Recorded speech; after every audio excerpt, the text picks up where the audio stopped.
Almost 5,000 years ago, humanity was brought to its knees by Erebos, a being known as the genesis of evil. To rid the world of this darkness, four great heroes united. In the end, all of them perished in battle, leaving only one man standing, Kyle, the last hero, who represented human's side. Thanks to his friends' sacrifices, Kyle defeated the incarnation of evil and saved humanity. But that was 5,000 years ago. In the present day, history tells a different story, one where Kyle is completely erased from the record. Everyone is taught that it was Lycinus's sacrifice that brought about the defeat of Erebos, the genesis of evil. This has gone unquestioned until now. The real twist comes when Kyle, reborn in this era, learns of the tale of Erebos' defeat and realizes his name is nowhere to be found. We will follow the story of reborn Kyle, who, after discovering his absence from history, enrolls at Lumine Academy, the hero academy that houses the hero record, determined to reclaim his place in the world. Years have passed since the reincarnation of the hero Kyle, and now the scene is set at the Royal School of Delan. Inside the classroom, the teacher stands before the students who reminds them of the current era they are going through, which is known as the Age of Heroes. It has been 5,000 years since the hero record first appeared in the world, and the lower world has undergone many changes in that time. For example, the Royal School of Delan has been chosen to host this year's Lumine entrance examination. The teacher is filled with excitement, confident that among the students, some have the potential to become heroes. He believes that some will pass the entrance exam and one day have their names written in the hero record. Because of this, he urges everyone to pay attention during the lecture. However, not everyone shares the teacher's enthusiasm. One particular student, seated in the last row, appears completely uninterested and is instead catching some Z's. This student, of course, is Leo. The teacher is frustrated by his lack of attention. He reasons that if Leo isn't paying attention, it must mean he already knows the material and sees no need for instruction. To challenge him, the teacher asks him to explain the ritual from 5,000 years ago that one had to undergo to earn the title of a hero. Leo finally stands up from his seat and responds to the teacher's question in the most casual way possible. He simply states that if someone made a name for themselves, people would just start worshipping them on their own. By the way, Leo's full name is Leo Plav, a 15-year-old from the prestigious House of Plav. It goes without saying that the teacher is clearly disappointed by Leo's half-hearted answer. So, he turns to the class and asks if anyone else would like to volunteer a more detailed response. One of the brighter students eagerly raises their hand and offers an explanation. This student explains that in ancient times, there was no direct way to gain the gods' recognition. Instead, only holy rituals were used to choose who would be considered a hero. A prime example of such a ritual is the ritual of blood. The teacher is thoroughly impressed by the depth of the answer. He's certain that this student, Gullivan, will become the greatest magical genius in the kingdom. Gullivan hails from House Tratton. Anyhow, it seems like Leo is getting pretty tired of the usual nonsense he deals with on a daily basis. From his perspective, meeting the gods was nothing special back in the day, as it was just a part of life. After all, the gods once gifted the lower world with a miracle to celebrate the great heroes who fought against Erebos, the hero record. But for some reason, Leo can't understand why he's the only one who's been completely erased from history. No one seems to acknowledge his role, and it's starting to get to him. Later, the students gather around the windows, all eager to catch a glimpse of the Zerdinger clan as they march through the corridor. At the front of the group, there's a lady, Celia Zerdinger, a name that piques everyone's interest and curiosity. An announcement rings out, requesting all students to gather in the auditorium for a mandatory assembly, as the Zerdinger clan is visiting the school. As Leo begins to leave the classroom, Gullivan calls out to him. He asks if Leo plans to try and get noticed by the Zerdingers, but Leo, uninterested, simply shrugs it off. He has no desire to get involved in whatever spectacle this is. He just wants to go home. This nonchalance only fires up Gullivan.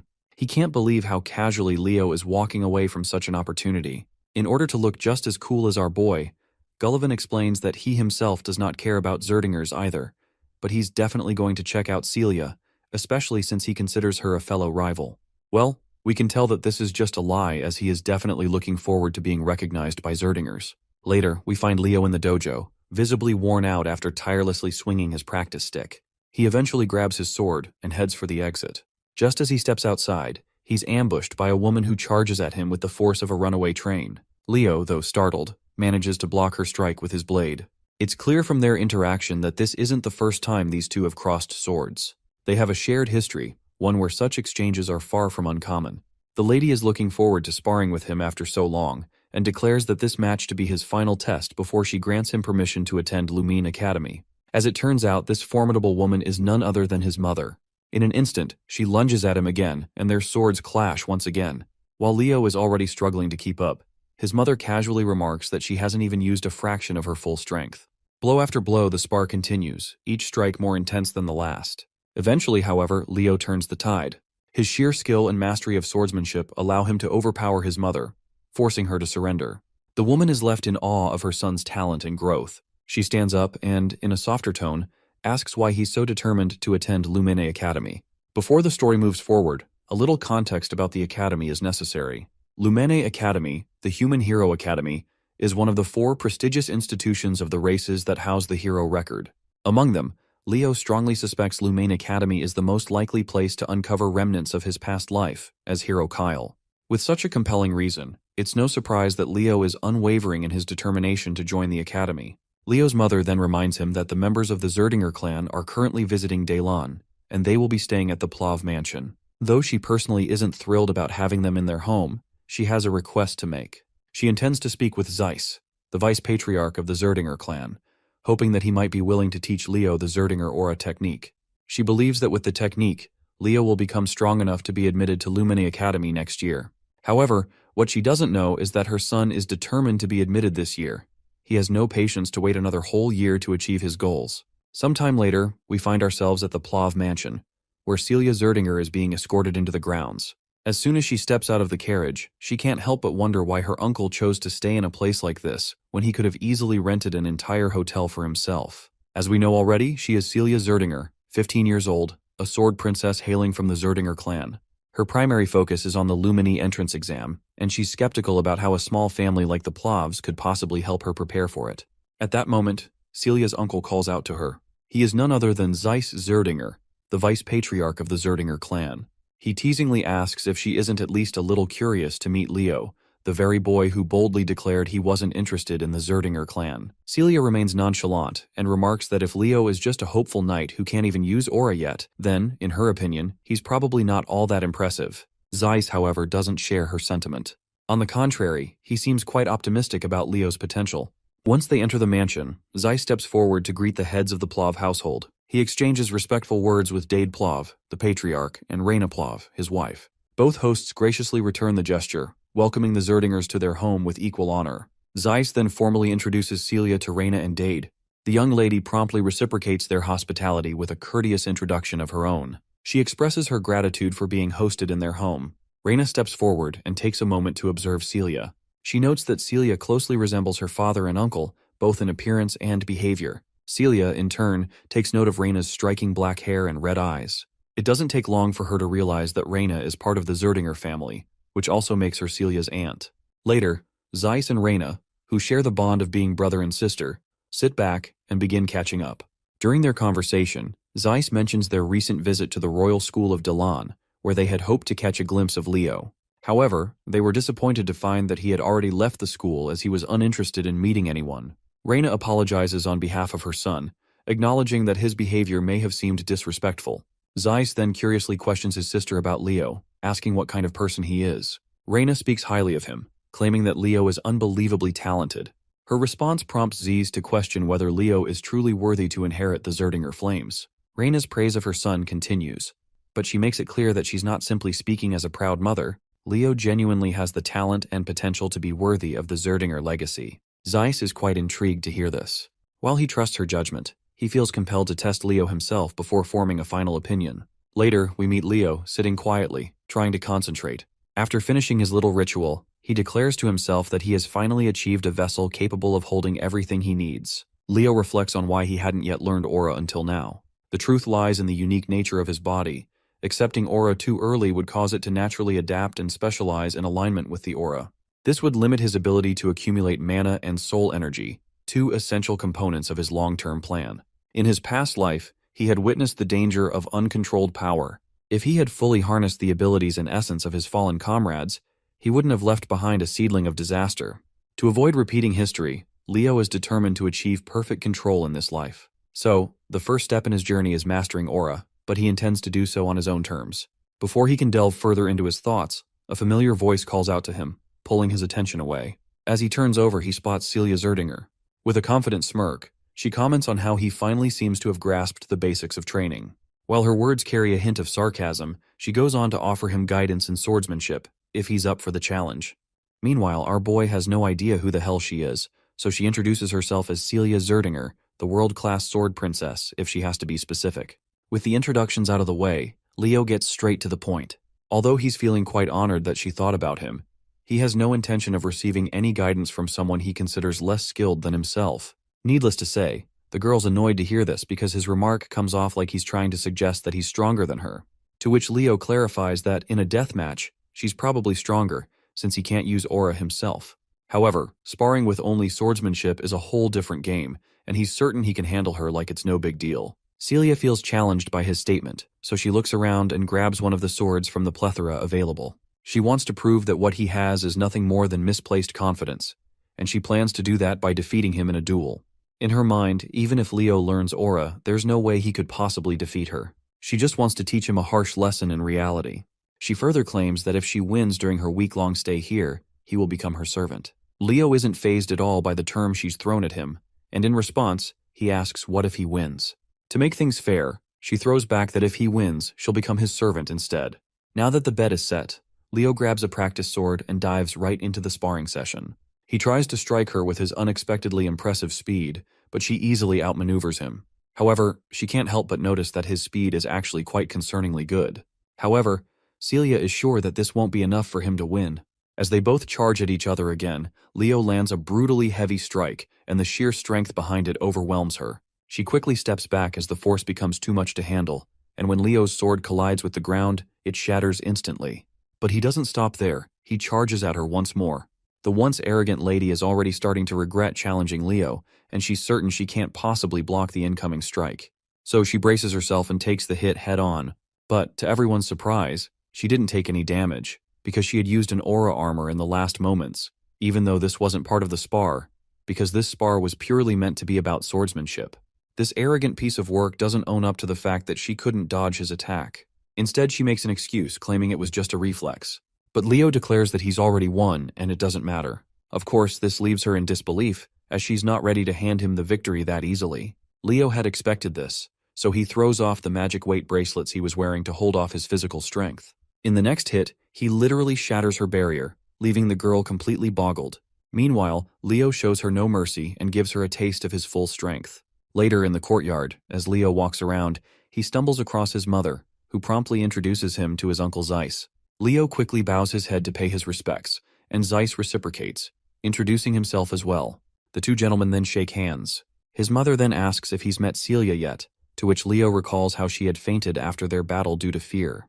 Before Leo can explain to her what happened, a knight approaches Zeiss with a report regarding the lady. Zeiss is fascinated to learn that Leo defeated Celia with a body that hasn't even learned aura yet. He personally expresses his admiration for Leo, saying it's nothing short of impressive.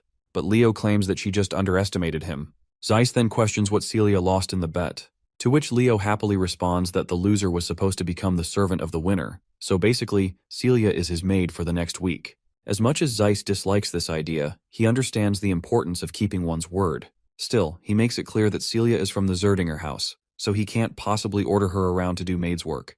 He hopes Leo will rescind the promise, and in exchange, he offers to personally reward our boy with something far more valuable. But Leo refuses the offer right away. He lets his uncle know that this was a wager between Celia and him, and as long as she retains the Zerdinger name, she needs to take responsibility. The uncle then questions him if he's also willing to let go of the opportunity to learn the Zerdinger's aura breathing method. Leo once again responds with a sassy jab. He believes that an aura breathing method given with the objective of preventing a niece from being humiliated holds no value in being learned. Since Zeiss has no other way around this predicament, he decides to get a little offensive. He questions the boy directly, reminding him that he just declared he would use the direct lineage of the Zerdingers as a servant, and that the Zerdinger aura breathing method is worthless.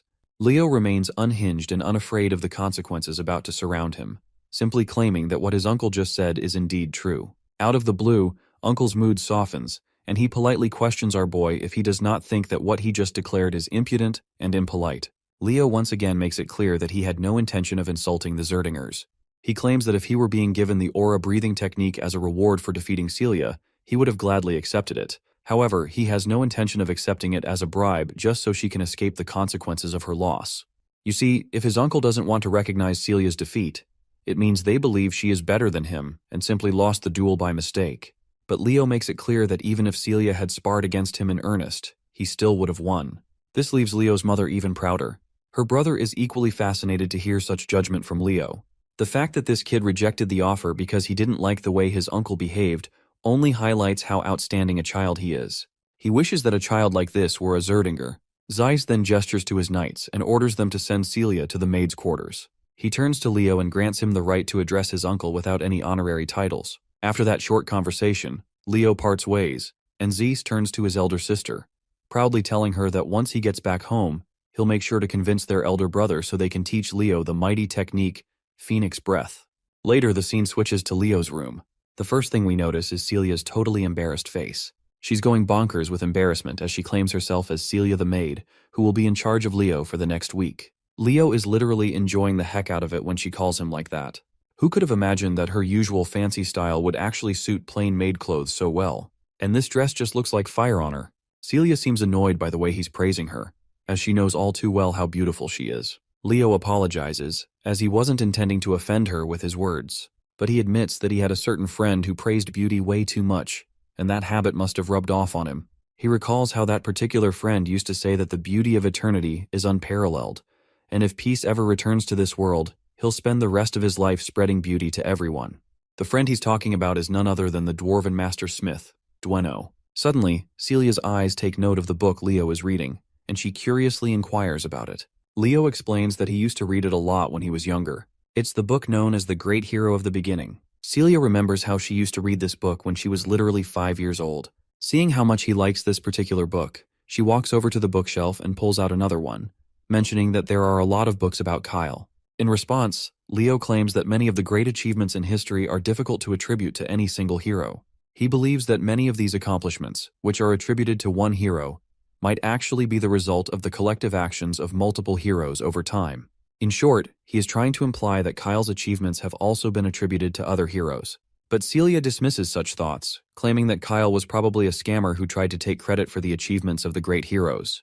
At least, that's what most people think. And of course, she's one of them. Naturally, Leo isn't thrilled to hear that all people consider Kyle a phony scammer with zero contributions to the world. He then pushes aside all the talk about Kyle and decides it's time for breakfast before starting his training. Celia quickly gets into character, and just like any maid would, she humbly asks her young master if she could train with him. Outwardly, she's all pleasant and polite, but inwardly, the girl feels a lot of toxic thoughts toward him. Still, she has to play along because she wants to uncover the secret behind his strength. Leo promptly starts walking toward the training hall to fulfill her request. A while later, we see an exhausted Celia on her knees, breathing heavily. After this first round, Leo gives his feedback. During fighting, when her stamina reaches its limit, her reaction speed slows, and more gaps appear between her movements. And when that happens, she leaves herself open, and the same happens with her right now. But Celia isn't sure that abusing her body like this is actually helpful for training. Leo responds positively, because he thinks that young people these days are just too weak. You see, compared to the past, aura techniques have developed considerably, and that must be why people stopped caring about body training as much. Aura allows one to enhance their body strength, and if you train your body, the aura is also enhanced as well. The girl simply doesn't want to be labeled as weak, so she gathers her guts and stands up for another round. Before diving in, she warns Leo that he better stop underestimating her. But her reckless charge backfires when Leo just flings her away with one swing, and she crashes to the ground. At this point, she's just frustrated after taking one humiliating defeat after another. Leo then offers her a bracelet, which she quickly extends her hands to grab. Little does she know this bracelet is imbued with weight magic, making it insanely heavy. Meanwhile, Leo flashes a sinister smile as he reveals his sinister intentions. He apparently plans to make her train while she wears this bracelet from this point onward. The next day, we see Zeiss also watching them both train. After seeing how much Celia is struggling, the uncle is sure this is going to be a good experience for her. Before going to Lumen, it might be good for her pride to crumble at least once. He then calls out to Leo and gives him some good news that he's thinking of asking the Patriarch to allow him to inherit Phoenix Breath. The mention of Phoenix Breath catches Leo off guard because, as far as he can recall, that's basically the Zerdinger family's origin for the aura technique. He's heard that only people who are recognized within the family can inherit it. Celia also raises her opinion that her father won't allow it that easily. But it looks like Zeiss has figured this much out already. He proposes a condition to Leo. If he passes the Lumeni entrance examination, he'll be allowed to learn the technique. Of course, this remark doesn't sit well with Celia because, in her eyes, Leo is just a brat who can't even use aura. And since the Lumine entrance examination consists of actual fights, it's going to be very dangerous for him. Well, Leo doesn't shy away from claiming that he doesn't have any real fight experience. But we all know that's only the case if he doesn't take his previous life into account. Zeiss awaits for Leo's opinion, to which our boy quickly agrees, as long as his parents are okay with this decision. A week passes by and the day of the Lumine entrance examination finally arrives. When they see the prominent figure of Celia Zerdinger among the participating students, everyone is in awe.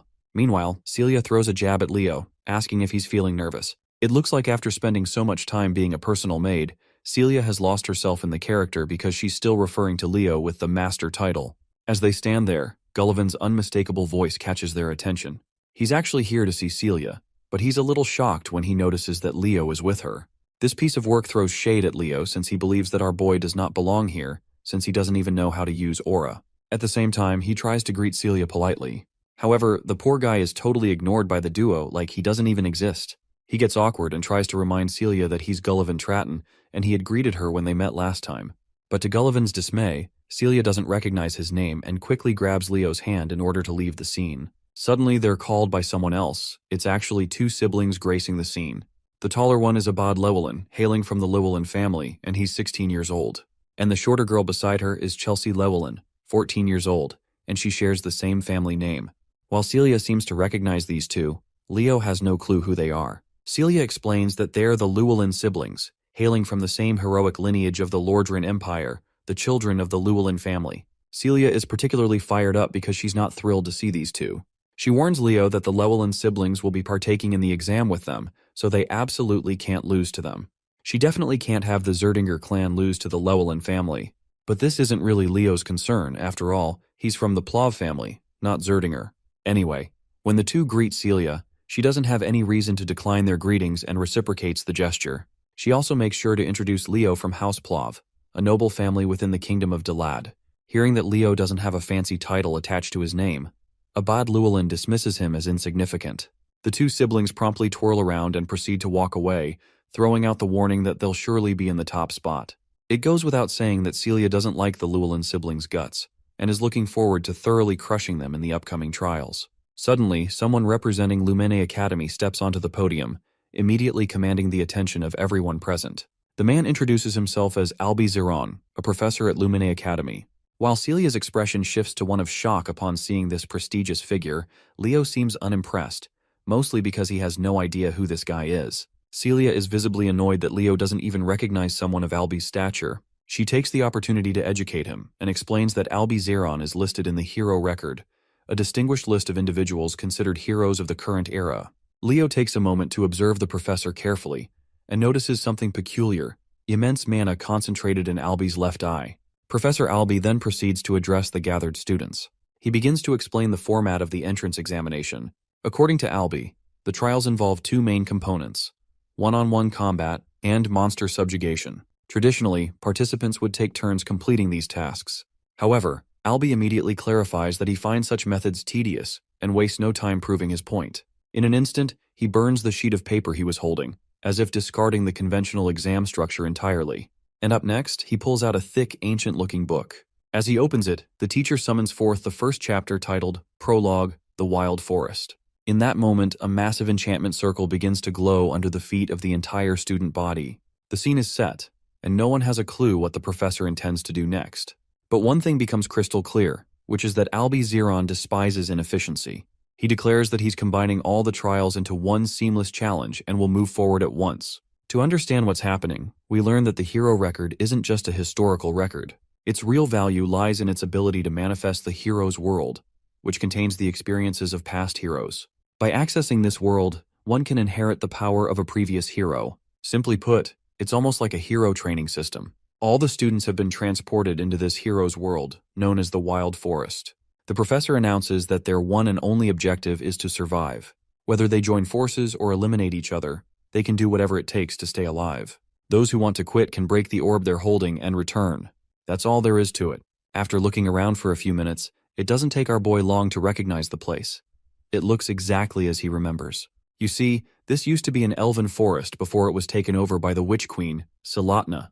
Meanwhile, some students just want to go back, especially since they think that this place is nothing more than an illusion. But our boy doesn't share the same thoughts. As far as he can tell, while this world might have come from the examiner's memories, everything that is going to happen here will be real. The deadly hazards here could seriously kill someone if they're not careful enough. With the mention of danger, Leo notices someone's presence and is soon attacked by an arrow that literally shatters the ground beneath him upon impact. Thankfully, he's safe, but when he looks in the direction of the arrow's source, he sees it's the girl from the Llewellyn family, Chelsea. It looks like she has mistaken him for a member of the Zerdinger family, and because of that, she's determined to eliminate him. But Leo quickly makes it clear that he's a member of the Plav family. Chelsea, however, becomes more aggressive, thinking he's lying since she had seen him with Celia earlier. Without hesitation, she casts her magic Windsickle. Leo seems impressed as he watches her chant a spell that didn't exist in his past life, but he also notices that the basics of this spell are not much different. Meanwhile, Chelsea is frustrated by how calm and composed he is while facing her. To shake him up, she unleashes her impressive ability at him, but Leo just effortlessly blocks it with a single swing of his sword, and the mana blade she sent at him simply falls away. This leaves Chelsea unsettled. From what she can tell, he didn't even use aura, so how has he blocked her attack so easily? Our boy just rubs salt in her bruised ego by casually claiming that her attack was too simple. He invites her to form an alliance as it will be beneficial for her. He reminds her that the one who survives the longest earns the most points, so as a sorceress, she should at least try to pass one test before getting eliminated. I don't even have to tell you what her response is. She quickly fires back and boasts that she is not your typical sorcerer, she's a battle mage. She's offended by his comment where he called her attack simple. Feeling the sting of his words, she channels all her power to crush him on the spot, just so she can prove she's not the weakling he thinks she is. But all of her attacks end up being pointless, as Leo isn't even standing in the direction where the blades are heading. What's worse is that she can't feel a trace of mana anywhere, so she can't even spot him where he is. But her eyes soon meet Leo, who's right in front of her with his fist balled up. We don't get to see if that punch lands on her terrified face or not, but one thing is clear. Her knees lose the strength to hold her up, which is a clear sign of victory for our boy. Leo, however, once again reminds her that the offer to join forces is still on the table if she changes her mind. Before we can hear her response, the scene cuts to the faculty of Lumine Academy, who are watching the show through a digital window. They're thrilled to see that the battle is finally heating up. Back to Chelsea. It looks like she's getting no mercy. Leo has tied her to a tree trunk, and the look on his face clearly shows he's not exactly having good intentions for this poor girl. He also makes sure to start a small bonfire since the night is settling in. The fire intensifies, and flames begin to crawl toward the damsel in distress tied to the log. Seeing the flames causes her to panic, but she could avoid this fate if she agrees to cooperate with Leo. But well, this lady is as stubborn as they come and refuses outright. She makes it clear she needs no one to ally with her except for her brother. She tries to use some wind magic, but her efforts prove futile because Leo has already placed a skill that restricts magic. Though inwardly, he reveals to us that he doesn't have enough mana to maintain this skill, so it won't last much longer. The lady finally relents, thinking she doesn't need magic to get herself out of this mess. But that's exactly why Leo is here. He's more than ready to keep a close watch to make sure she's not trying anything tricky. Without hesitation, he cranks up the intensity of the fire, and soon the flames begin to catch on her. Even her clothes start to burn. Well, that's the last straw. The girl finally concedes and agrees to form an alliance with him. But of course, a few words aren't enough to convince Leo. He tells her to swear on her family's name. The girl quickly fulfills his demand, swearing on the Llewellyn family name that she will cooperate. Finally, Leo releases the ropes that were holding her, but before she can fall into the scorching flames, he cradles her in his arms. The scene transitions back to the teachers, who are diligently watching the students perform. So far, Albi Zeron has not seen a student who can live up to his standards. To think that most of the students chose to compete and fight each other seems utterly foolish and ridiculous. The only ones showing real strength to the point where it's noticeable are Celia Zerdinger and Abad Llewellyn, who are working closely together. At least this gives him some reassurance that there is still hope for the students. Then, his attention shifts to Leo and Chelsea, who are also working together. His eyes are particularly fixated on Leo. Although the fire stunt he pulled on Chelsea was pretty immature, getting Chelsea Llewellyn to cooperate at least earns him a passing grade in Albi's eyes, especially since he doesn't possess the power or grace of Celia and Abad. However, it seems this is where the teacher is utterly wrong, because our boy took down Celia without even breaking a sweat. Regardless, Albi Zeron considers Leo an unexpected dark horse in this competition. After slashing down a few monsters in their path, both Leo and Chelsea decide to move forward. It seems that Chelsea has finally started to realize that forming an alliance with Leo wasn't such a terrible decision after all. She then asks him what aura he's using, as she hasn't detected any mana from it. To her surprise, Leo casually drops the bombshell that he doesn't even know how to use aura. Unsurprisingly, this shocks and surprises her. While they're going back and forth, a monster is lurking behind the bushes, keeping a close eye on them. But Chelsea quickly notices the presence of the monster and fires at it instantly. Not gonna lie, this attack was way too overpowered for such a feeble monster. Even Leo admits that she does indeed have impressive strength, but the way she uses it is completely wrong. Suddenly, Leo senses something strange and tells her to halt her movements. He's noticed something odd in the sand. When he crouches down, he notices dry ground and decayed dead bodies of people. Out of the blue, an explosion erupts, but Leo quickly jumps away while carrying Chelsea in his arms. The sneaky bastards who had set the trap finally emerge from hiding. It turns out it's Gullivan and his partners. We all know that he's got beef with Leo, so it's no surprise he's here to specifically target him. He commands one of his companions to charge, and the poor fool obeys without hesitation. Unfortunately for him, he's greeted with a jaw-breaking blow from Leo, leaving him sprawled out on the ground. Leo stands tall, exuding total GigaChad energy, and calmly tells Chelsea to just watch his back. For a moment, Chelsea is startled, seeing how effortlessly he has saved her twice in a row. But she quickly gets up and positions herself behind him, ready to face the remaining goons. Meanwhile, Gullivan does what he does best, runs for his pathetic life. He abandons his crew, desperately trying to put as much distance between himself and Leo as possible. The only thought crossing through his mind is to find a partner fast. As fate would have it, Celia spots him from a distance. Instead of chasing him, she calmly walks into the direction he's running from. When they finally arrive at the scene, what they see is jaw-dropping. The area is littered with monster corpses and the bodies of students who had tried and failed to take them on. Naturally, Chelsea lights up at finally being reunited with her brother. Meanwhile, Celia throws shade at Leo, demanding to know what in the world he's doing with Chelsea. Leo proudly claims that it was his decision to form an alliance with her. Celia, however, finds it hard to believe. She would rather believe him if he had claimed to see a cockroach doing backflips than believe he managed to convince Chelsea the stubborn goat to form an alliance. To this, Leo casually and sinisterly claims that he simply convinced her. His wicked grin unsettles even Celia, who begins to wonder what exactly he might have done to convince her. Anyhow, our boy moves to help the students he just knocked out back to their feet. Seeing this, Abad questions why Leo is helping their opponents. Our boy quickly clears the air that there's no need to fight among themselves.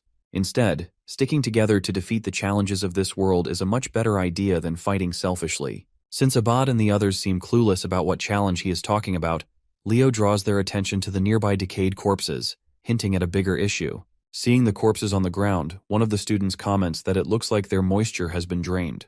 Leo clarifies that this isn't the only odd thing here. He points out how this place, out of nowhere, seems completely devoid of any monster presence. It's as if the monsters are afraid of something, like a high-tier monster has appeared and scared off the others in the forest. As the pieces start falling into place, Abad finally understands what's going on.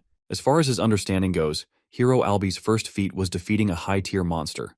Just then, they all hear a massive roar in the distance, the sound of something close and ominous stirring deep in the forest. The roar fills the air with tension, a clear sign that the monster has finally decided to reveal itself. Meanwhile, Gullivan stumbles through the forest alone, holding a torch in his hand. He looks terrified, and despite being deep in trouble, his feeble mind is more focused on getting revenge from our boy than on survival. Suddenly, he notices a corpse at his feet, and there is also something behind this veil of darkness that causes him to trip and fall. The thing he saw in the dark is a giant monster. The monster looks like a giant spider, and it seems to be quite hungry. By now, it's clear that Gullivan is as good as dead. Let's explore what's happening with Professor Albi and the students. It turns out that a staggering 500 students all failed the exam. The real problem is the fact that the selection process requires the selection of at least 100 students, but there are only 50 of them still left in the test. Instead of forcing himself to pick, the professor believes that he's only going to select suitable candidates that meet his expectations. After all, the headmaster put him in charge knowing that he would pick the cream of the crop. Albi is a believer in discovering heroes in the time of great difficulty. He has gained an interest over Leo Plov, a dark horse with unexpected talent. The question is, will this dark horse be able to overcome the harsh exam? Going back to the scene of the students in the exam, they're fast on their feet and have trouble navigating because of the dark atmosphere. Celia illuminates her blade and claims that she's seen something up ahead. Her sword's red shimmer reveals the face of the terrifying spider who is currently devouring its prey. It strikes fear into their hearts as Abad rushes to use a mage spell to take down the threat. However, Leo is quick to stop him and advises Gullivan to break the crystal. Of course, Gullivan is out here becoming breakfast between the spider's teeth, so he can hardly move. He decides to smash the blue crystal, sending a wave of electricity inside the creature's mouth. With their preparations ready, Abad charges his Windfang spell and releases it upon the menacing creature. His attack manages to wound the monster, but fails to deal the killing blow. The four of them are horrified to comprehend the level of threat they're up against. This creepy crawly is the Spider Princess Tarantula, and she's not cute. One student foolishly lunges in with the hopes of a melee attack. He's humbled too soon with a single strike to his body, sending him crashing to the ground. Next up is Celia, who is arrogantly assuming that she'll end the fight with a single attack. Activating the Prominence spell, she releases a sharp yet destructive beam of red, piercing the creature's body and sending it waves of pain. However, the spider is as durable as a tank and quickly recovers, making Celia's approach useless as well. Abad uses this moment to talk her down, claiming that a mage and a knight's destructive power is incomparable. He releases a wind spell, Raphael, to slice the spider in an endless spiral. However, by the end of his attack, he's terrified to find the creature alive and well, staring him down. Sensing that her brother is in imminent danger, Chelsea casts her Windbreaker magic to help him out. Still, Abad suffers a cut from the spider's claw, though his sister's attack cushions the blow with her magic. She comes to check on him after he barely made it without losing an arm. They've tried everything against this monster, but its immensely fast regeneration proves them useless. Despair is setting in their hearts as the Queen Tarantula approaches to finish them. Leo comes in and explains that this creature is the daughter of Salatna. She was a deadly monster within Erebos' army, responsible for incinerating the elf forest. What's more, Leo reflects that the mana he detected in Professor Alby's left eye contains signs of the Fairy King's mana. The tarantula ruled over the cursed wild forest. Not only did she annihilate the forest belonging to the elves, but she also ate the most reliable comrade of the Fairy King who rebelled against her. At the time, Leo believed that Luna responsibly defeated Tarantula, but it turns out the reality is different. The tarantula survived thanks to devouring the Fairy King's assistant, who possessed the source of infinite life energy in the form of an invaluable artifact, none other than the Ring of Life. Abad is as stubborn as a log, and thinks that it's only right for him to take out the monster if it's a part of the exam. Both he and Celia decide to unleash consecutive strikes in the hopes of defeating the creature on their own. The tarantula endures their wrath, but Leo thinks it's all useless since the creature will just keep regenerating to no end. In fact, they'll be the ones to run out of mana first. In a last-ditch effort, Celia asks for his opinion on how they should handle the monster. Leo explains that it requires the teamwork of two, but his suggestion is immediately met with disagreement by Abad, who is selfishly hoping to overcome the monster on his own. The same goes for Celia too.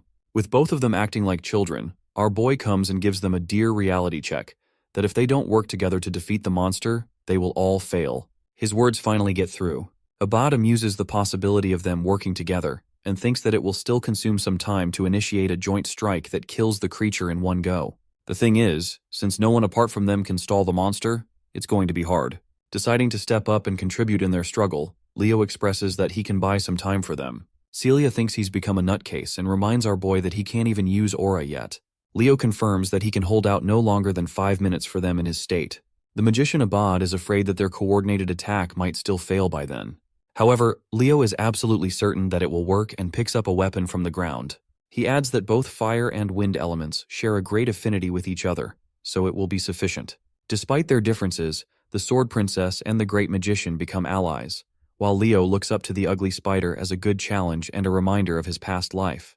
The fight begins with our boy impressively slicing off the creature's limb with a sharp swing, shocking the other two students. He goes on to annihilate the creature's face, and finds himself satisfied to find the monster of Tartaros. Exploring a flashback of the past, we see an elven child running in frightening tears. Unfortunately, the monster Tartaros captures him with its webbing. With the boy completely immobilized in the creature's net, there's just no chance of escaping anymore. The spider quickly arrives, ready to consume him whole. The boy begs for his mother's help and awaits impending doom, until one radiant being appears as a savior, a being of light that stops the creature from hurting the child. Luna felt infuriated with the creature wreaking havoc on her homeland, and going as far as to devour the contractor responsible for being the right-hand man of the elven forest. Luna releases a light attack aimed at the toothy creature. Her magic attack enveloped Tartaros, caging the creature before sending down a column of thunder. Luna wasn't expecting Erebos' army to have come and conquered the elven forest as well. At the time, Leo in his original life became responsible for freeing the kid, helping him escape the webbing net.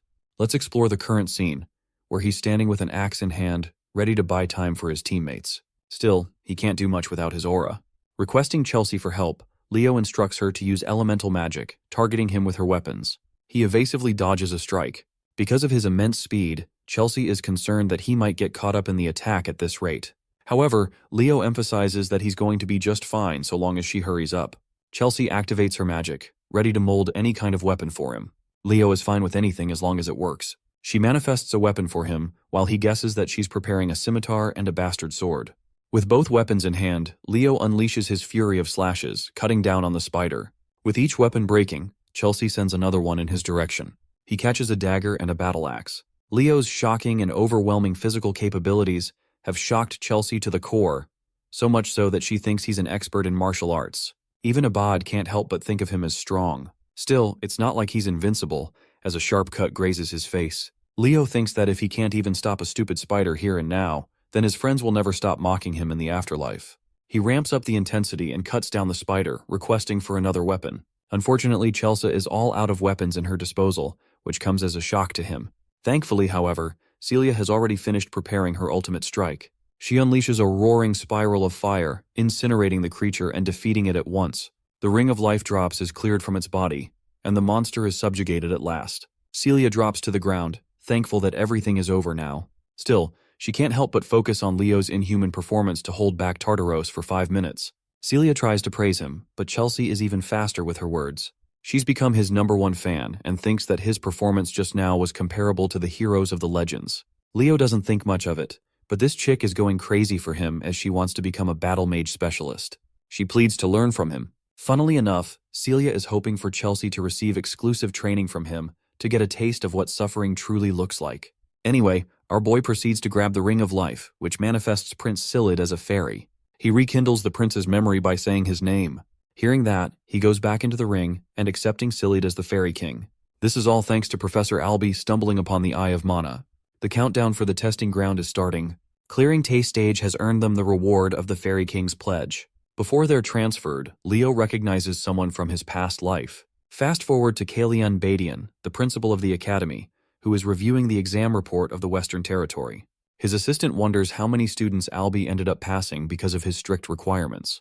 The headmaster is rather surprised to see 40 students coming clean from the exam, which still isn't a high number. The headmaster isn't too disappointed because this dude thought he'd only see 10 students passing at most. This is still a great achievement. Celia and Abad seem to be the top candidates in his expectations. The headmaster heard that there was someone who was recommended as the representative for the year. It's shocking enough that Albie of all people recommended a student. They're almost certain it has to be either the Zerdinger or Llewellyn candidate. But as it turns out, this candidate is someone that no one's heard about before, a name that exceeds both Celia and Abad in performance. We come to Professor Albie's side of things, who is sharply assessing the boy's abilities. He recommended the student Leo Plav as the representative of the Night Division. The headmaster expresses shock for the professor to speak highly of this brilliant student. He specifically described this candidate to boast the talent of a hero. Now that the examination is all done and settled with, our boy is enjoying a hot sauna all to himself, relishing in its warmth. The reward for clearing the exam is the Fairy King's pledge. Now when it comes to clearing a hero's living world, there isn't supposed to be a typical reward, but strangely, he was given one as the exception. Leo doesn't understand why and sees his mother standing in front of him. She confronts the boy, questioning if he knows why she was expelled from the House of Zerdinger. In an effort to rescue an ally, she ended up losing control and unleashed the flames of Zerdinger. But she hasn't come to regret her decision, not even now. Fixating her attention to her only son, she wants the boy's incredible talent to be steered in the right direction. Also, she's most delighted to congratulate him on being accepted into the academy. Stepping foot in the glorious Lumeria city, the students are requested to collect their belongings before stepping foot outside the gate. Lumeria is the centerpiece of the world, and its most prized institution is the Lumine Academy. With Leo finally having arrived, his uncle comes to greet the boy and shares his congratulations for passing. Leo wonders what he's doing here, and learns that the House of Zerdinger is currently busy resolving an unending debate that has been going on for at least a month's time. He quizzes the boy, asking if he knows the reason for the conflict. Leo wonders if it has anything to do with the inheritance of the Phoenix Breath. His uncle confirms that it's exactly the case, and while his older sister isn't a part of the Zerdinger clan, Leo is inevitably her son. Then there's the fact that the elders of the clan are highly impressed by the boy's clearance of the Western exam, notorious for being extremely difficult. Leo is handed a special subspace key, which he decides to use at once by chanting a command. It unlocks access to a special book. His uncle then instructs him to stain the pages of the book with his blood. Leo follows his instructions, biting his thumb and releasing the splattering drops on the page. Now that he's shared his blood, he has access to the information inside the book. No one else will be able to know. And while it isn't easy to master the techniques of the Zerdingers, his uncle is confident in the boy's talent and believes he will get used to it in no time. With this, he officially welcomes him to the House of Zerdinger.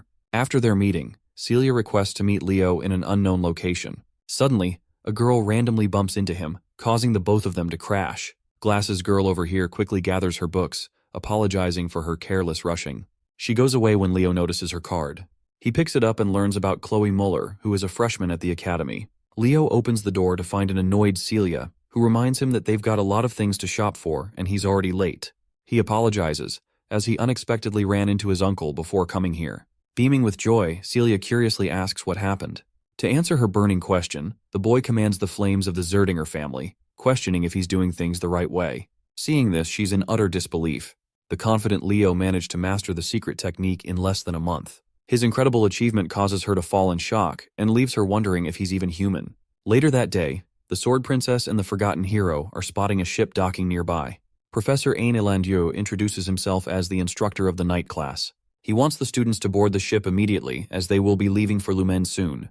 The journey begins with the students leisurely enjoying their time. Leo and Celia look like a couple, which causes a confident young fellow to release a comment that gets on Celia's nerves. This an alchemist from the kingdom of Moira, and he's a merchant with everything to sell. He attempts to do business with the couple in case they need supplies at the school. Leo introduces himself by his student identity and explains that he belongs to the kingdom of Delad.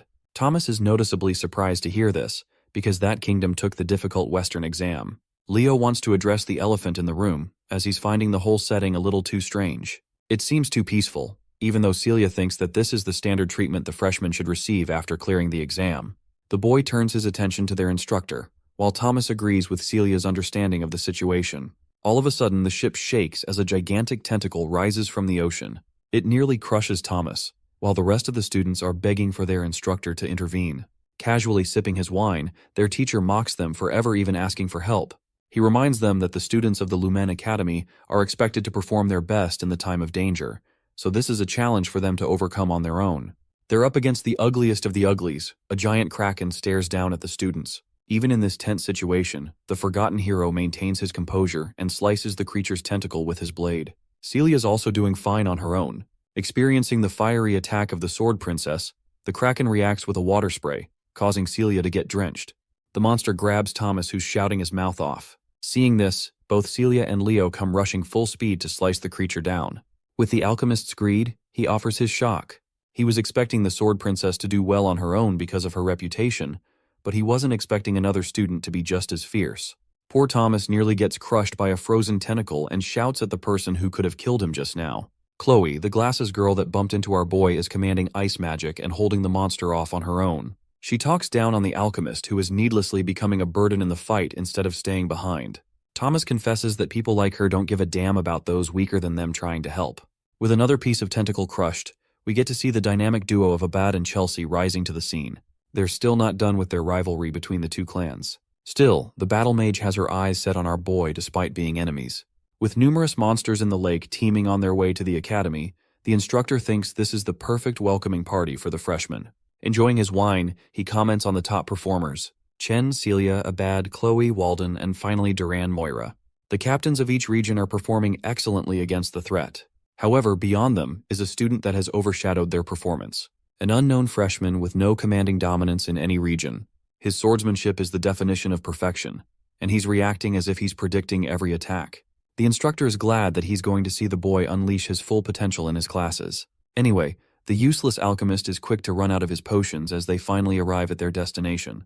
Hopping off from the ship, the instructor expects the students to get used to the monster treatment, since they're going to deal with it a lot. It's time to explore the glorious entrance hall. The Lumini Academy's training grounds are extraordinary. Many spectators are hoping for the freshmen to put on a good show. The entrance ceremony is soon to begin. The Night Division is grouped by their instructor, who wants the captains to come to the front of the lines. The headmaster of the academy oversees the announcement, expecting great things from the hero candidates of this year. Kalian emphasizes to the students that if they ever want to become strong heroes, they'll have to risk their lives and always be expected to surpass their limits. Slamming his fist to the ground, the headmaster believes that if they can't do the bare minimum of what he just mentioned, then they don't belong to the prestigious institution. And then a second later he melts into a grandpa, acting like he didn't just intimidate the crap out of them. Kalian points out and asks why they've all gone quiet all of a sudden. His radiant reputation and image as the brilliant swordmaster slowly gets tainted by the day. Next up is a speech from the freshman representative, a name that the first years are looking forward to. It's not Celia, Abad, Chloe, or anyone else. Only Leo Plav's name is chanted, coming as a shock to even him. He quickly turns to the professor and realizes that he must have recommended him. Leo approaches the podium and addresses the professors and seniors with his speech. While this is going on, many students are bickering about the talks of this unknown student. They don't know what happened or who even is. The speech comes to an exhausting end, as Leo Plav is inquired about his goals as the representative of the year. He realizes that their goal is to intentionally provoke the finishers behind him. Leo offers his words in a very polite and professional manner, drawing attention from the other instructors. They think it's going to be a very reserved ceremony, until our boy goes crazy and openly declares that he's ready to accept any of them challenging him for the position. This hostile and bold announcement provokes the top rankers, but Leo doesn't really care about who it is he has to go up against. With the announcement settled, the students go to their dormitories. From tomorrow, exploratory classes will elapse for 1 week. This is a special grace period for the students to take any class which will later help them decide 3 subjects to major in. The students are promptly advised to rest up so they don't face a first-day late class. Leo's room is designated right next to Thomas, who is excited for his first class tomorrow. They exchange a goodnight greeting and Leo collapses on his bed. His mind is busy wondering what he's supposed to accomplish in the academy. Seizing his place in the best institution, he desperately hopes to find his long-lost hero record. The next day at the cafeteria, Thomas wants to share a seat with our boy who doesn't really care and approves the request. Leo receives an annoyed visitor, someone he isn't familiar with. This guy is Duran from the Central Region, and he's here to confirm if the challenge he stated in the announcement carries any weight. Leo understands that his speech was provocative in its fullest. After all, it invited a stranger to take him on in an aggressive manner. Duran thinks he's some hotshot of the Central Region, but Leo simply doesn't give a flying fuck and continues drinking his fruit juice. Pissed for being taken lightly, Duran lashes out by releasing a thunderous kick, sending the table flying. However, Leo's inhuman speed helps him rearrange the ingredients and reform his perfect cheeseburger. This man is the definition of class, as he made a meal out of the occasion. Leo provokes him, stating that he just couldn't ignore free food to waste away like that. Duran, on the other hand, is in the mood to kill this guy with his every word. He thinks the freshman representative is much weaker than he is, which his ego can't stand. Intervening the fight, their instructor casually rests both his arms around the 2 students. He politely mentions their ranks as the representative as well as the captain of the region. The instructor is hoping they're prepared to receive due punishment for engaging in a fight on the first day. You can just see both their faces crying for help. Let's jump ahead and visit the first exploratory class of the night department. For some reason, Celia is concerned why Leo isn't around. He emerges at last, completely exhausted for breath. His condition invites Celia's attention, because she thinks he fought with someone. Leo decides not to say anything for the time being. Class is about to start. Ain introduces himself as the instructor of the first-year night classes.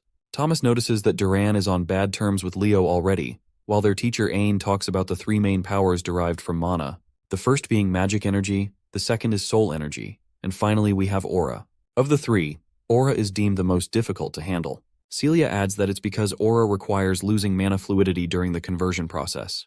Her answer is spot on, as magic and soul energy tend to use mana in its natural state. But aura, on the other hand, absorbs the mana and converts it to suit the body. He demonstrates what an aura looks like and wonders if any of them knows how to use the processed aura from their bodies. Collecting her thoughts, Celia fails to come up with a reasonable answer. The freshman representative breaks his silence and explains that utilizing an aura's power requires the burning of mana. He's reached the right conclusion, as pointed out by the instructor, which then makes him ask about the most crucial aspect of the process of burning mana. Leo quickly responds, stating that it is stamina. Impressed by the boy's understanding of aura, Ain asks if he's ever studied the concept before. Turns out he hasn't, which is yet again another impressive feat. A person who hasn't even studied aura somehow extensively managed to grasp its true essence. Deciding to put an end to the theoretical explanation, Ain thinks it's about time they do a little exercise. Using his aura, he casts a wave-like platform called the Aura Step. This fundamentally relies on concentrating one's aura power into their legs. Ain descends to the ground and excitedly mentions that the applications of aura are practically endless. Some of the other students experiment and spar with each other, while Celia teases our boy. She's ready to teach him how Aura Step works, so long as he calls her sister. Leo doesn't feel the critical need for her help, as he's fine with knowing the principles of aura. Noticing Duran on the side, the instructor thinks it's a good time to address the commotion scene in the cafeteria. Some students like Chelsea don't know what happened, and Thomas strokes her curiosity even more with his commentary. Both Leo and Duran are called to the front by the instructor.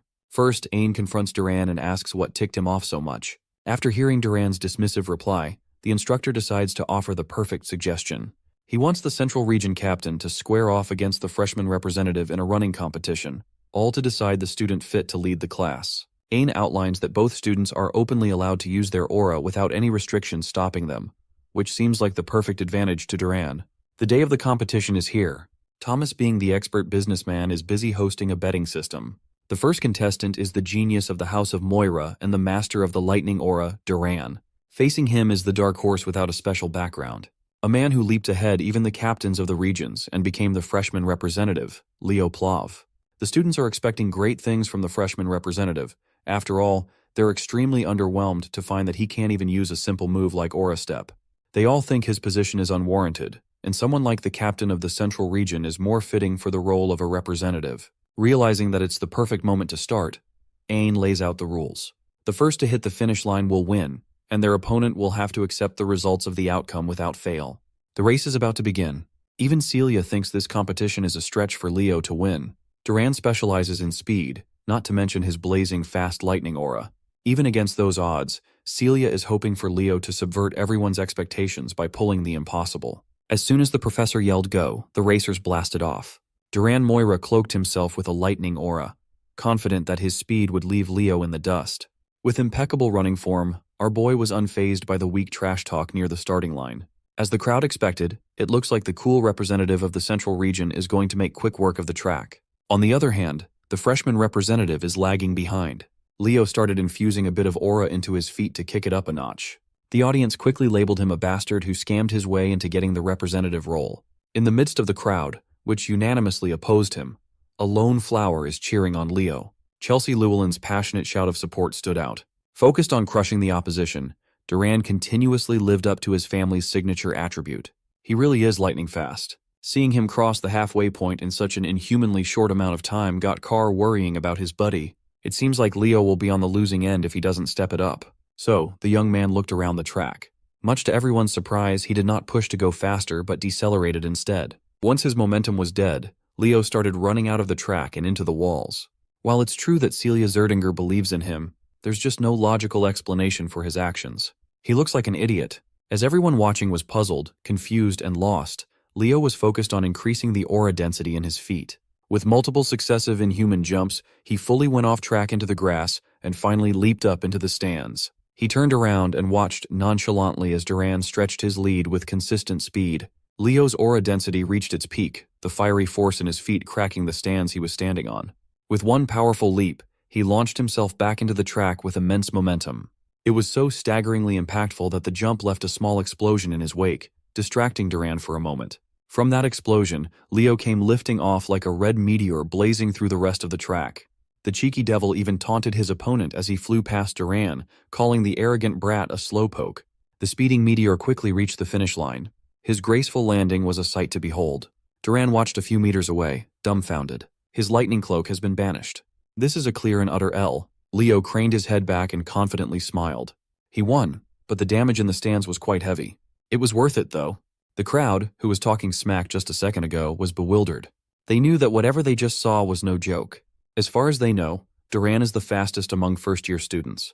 To think that anyone would beat him is just absurd. Moreover, he lost to a kid who hasn't properly learned aura yet. Among everyone in the crowd, one of the few that caught what Leo truly did was Celia. She knew that he didn't use aura step. What he showed was a full-blown phoenix step. Since Leo won, Carr and Chelsea were brimming with joy, full of compliments for their friend. The professor quietly deliberated what he had just seen. Duran used his specialty, lightning aura, and increased his speed. That was already expected, but the speed that the boy displayed was still mind-blowing. Meanwhile, Leo Plav was significantly slower in the traditional sense, but he was far better at handling aura. He gathered and focused his fire aura on his feet to blast off. He created a single formidable aura step in the process of doing so. It was a flawless application of a simple concept. Being the sportsman that he is, Leo came up to Duran and offered his hand while telling him that it was a good match. He even admitted that if this was a long-distance race, the results would have been different. Still salty about his loss, The brat refused to shake his hand, and even bumped his shoulder out of the way. The professor is positive that among the current generation of disciples they have, a formidable hero might finally be born again. As soon as Leo reached the corner of his friends, Chelsea immediately showered him with compliments. He was so cool that she expressed her desire to train with him. Carr asks Celia why Chelsea is so into Leo and not him when the answer is so blatantly obvious. Since the class was over, Carr invited everyone to the cafe, even offering to treat everyone. Leo apologized as he couldn't tag along for leisure. Without saying another word, he quietly walked away from his clique. When asked where he was going, he simply answered that he was going to listen in on summoning classes. Confused, his friends asked why a night student would sit down in a summoning class. As usual, the reason is for research purposes. There's still something Leo can't wrap his head around. Why did the Fairy King give him the pledge as a reward? As far as he knows, the rewards of the hero's world are connected to the world owner's power. The reward he received is seemingly related to summoning, but Professor Albie is a pure magician and not a summoner. By that logic, Leo should have received a magic-related ability. Furthermore, to make contact with a fair, one must go to Fairyland. Whatever reward he got won't be of use for now. While Leo was waiting at the site of the summoning classes, a familiar voice asked if he was also a summoning student. It turned out to be the Eastern captain and top scorer, Chen Xia. Unlike the other captain who just raced, this lady is polite, cheerful, and kind. They exchanged pleasantries, and she insisted that he just call her Xia from now on. She was sure that Leo was a student of the Night Division, so seeing that he also had an interest in summoning was very unexpected. He asserted that he's simply interested in spiritualism. If that's the case, then they are going to see each other more often in a lot of classes. When asked what spirit she made a contract with, Xia summoned a beautiful water sprite out of thin air. Unfortunately, Leo hasn't made a single contract yet. As kind as always, Xia insisted that if he ever needed help with spirit summoning, he should feel free to call her. Leo is not one to turn down help and connections. Then he made the mistake of asking a lady how old she was. Xia smiled and answered that she was 17 years old. She also knows that Leo is younger than her at just 15. In Leo's mind, he was thinking of how young Xia looked. She looks even younger than Chelsea. Sina noticed his brief pause and confronted him if he was thinking of something rude, which Liao denied. That's right, boys. Always deny. Anyway, she just came up to him to say that she was deeply impressed by his race against Duran. She was actually in the crowd while it was going down. The sight of him blazing through the track has been imprinted in her mind. With determination, she asked him to accept her challenge to one of these days. Amused, Leo smiled and didn't back down. After meeting all sorts of bombastic characters, it's nice to finally meet a normal person. And so, the Summoning Division's exploratory class has officially started. Right from the get-go, their venue was unusual. Instead of a classroom, they are out in the fields. A few notable figures are present. These two have faces and white hair, so they must be real characters instead of extras. Leo scanned the area and saw a very low number of students congregating. She already expected as much. Summoning isn't a popular choice after all. Just as he was wondering why the class was being held outdoors, the answer came flying down from the skies. A massive, scaly body with wings that covered the sun flew over the students' heads. The creature landed, displaying its fearsome figure for everyone to see. It was a black wyvern. Some of the students with paltry willpower lost strength in their knees as soon as they saw the beast. Then, the woman riding on top of the wyvern smiled and asserted that her wyvern seemed to have taken a liking to this class. She jumped off her mount and introduced herself as Yura Marin, the summoning teacher who's going to teach the freshmen for the entire school year. Yura is a grade A beauty with her long white hair, toned body, and devilish features. The hormonal students just wanted to become their teacher's summon at this point. Leo reckoned that if Pervy Dueno had been here, he would have lost his mind at the sight of a woman with a different type of charm than Luna and Lycinas. He would surely be inspired to make more cultured art. Going right into business, Miss Yura addressed her little greenhorns. The fact that they are in this prestigious program must mean that they have some talent in the field. The freshmen answered affirmatively. Miss Yura liked how confident they were. So they will be moving to the practice area immediately. She called in Carlo, the first-year summoning class associate professor, to bring out the griffins. Miss Yura explained that they would be riding together in groups of 2. They have enough griffins to accommodate everyone's asses. The problem is, this is everyone's first time handling something as finicky as a griffin. As soon as she heard a complaint, Miss Yura's eyes turned hostile as she asked if they wanted to listen to her lesson or not. Jumping on top of her black wyvern, she announced that those who think they can't ride a griffin should just quit and go back. Her scaly beast mirrored her intensity. It roared and flapped its wings, taking off while establishing dominance. While everyone was shaken, a long student stood proudly and unbothered. Associate Professor Carlo interjected lightly, telling the kids to hurry and follow the professor. Once they got over their initial fear and uncertainty, Most students found out that the griffins were gentler than they thought. Some of these four-legged birds are very tricky to deal with, though. It's just the luck of the draw. Leo and Zia partnered up for the activity. She politely asked if she could hold the reins, and Leo gladly gave way. And so the students were lifted off the ground 2 by 2. Those who adapted quickly caught up to the professor's pace, bypassing the sea by taking to the skies. They were not expecting to be allowed to do something so bold as to ride a griffin on the first day. As expected of Lumine's top-notch programs, everyone's uneasiness regarding the griffins is practically erased. Some students were even bickering as to who should hold the reins. Xia and Leo were breezing through the sky with Xia as the driver. She was a bit worried, but the griffin they got is a real sweetheart. But it's still best to be careful. Griffins are difficult to control for first-time riders. Seeing that everything was going swimmingly, Miss Yura decided to shake things up and pulled out a whistle. She blew on it with strength, emitting an imperceptible sound that only the griffins could hear. As soon as the four-legged birds heard the tune, it was as if something primal awakened inside of them. Their talons protruded in full display, and all of the birds started behaving erratically. The weak-willed students turned to the professor for help, not knowing that she's the reason why the beasts are going out of control. Miss Yura reckoned that those who can't even handle an out-of-control griffin should not call themselves a student of Lumine Academy. Even Zia, a reasonably experienced young summoner, was struggling with their bird. While she was trying to wrestle the bird with the reins, Leo grabbed her hand and waist to stabilize her seat. He warned her that griffins are prideful beasts. Trying to overpower them with strength will only make them act out even more. He was gentle with his touch. Leo finessed her fingers in subtle ways to keep the rampaging mount in control. Taking over from behind, he shifted gears and made the griffin fly faster than ever. They were going so quickly and steadily that they eventually passed the professor and her associate. Miss Yura praised his control over the beast. She turned to Carlo and confirmed if the first-year representative was an applicant for the night major.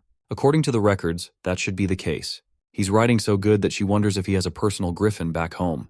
However, according to Carlo's records, Leo is not from a noble household that can afford one. That must mean he's operating purely on talent alone. It's still early in the class, but Miss Yura is optimistic that she might have just found a hidden little gem. After that sky debacle, every student eventually reached the island of summons, every summoning major's practice grounds. A lot of the kids were throwing up on the beach after such a nauseating wild ride. On the other hand, Leo is just roaming the white sandy beach in search of a suitable fruit. When he finally found one with the right size and ripeness, he motioned to pluck it off the tree and saw a burnt feather. His mind started racing with possibilities, but he kept it to himself for now. After grabbing the ripe fruit, he fed it to the griffin as a sign of gratitude for bringing them to the island safely. With everyone accounted for, Miss Yura called everyone to gather up.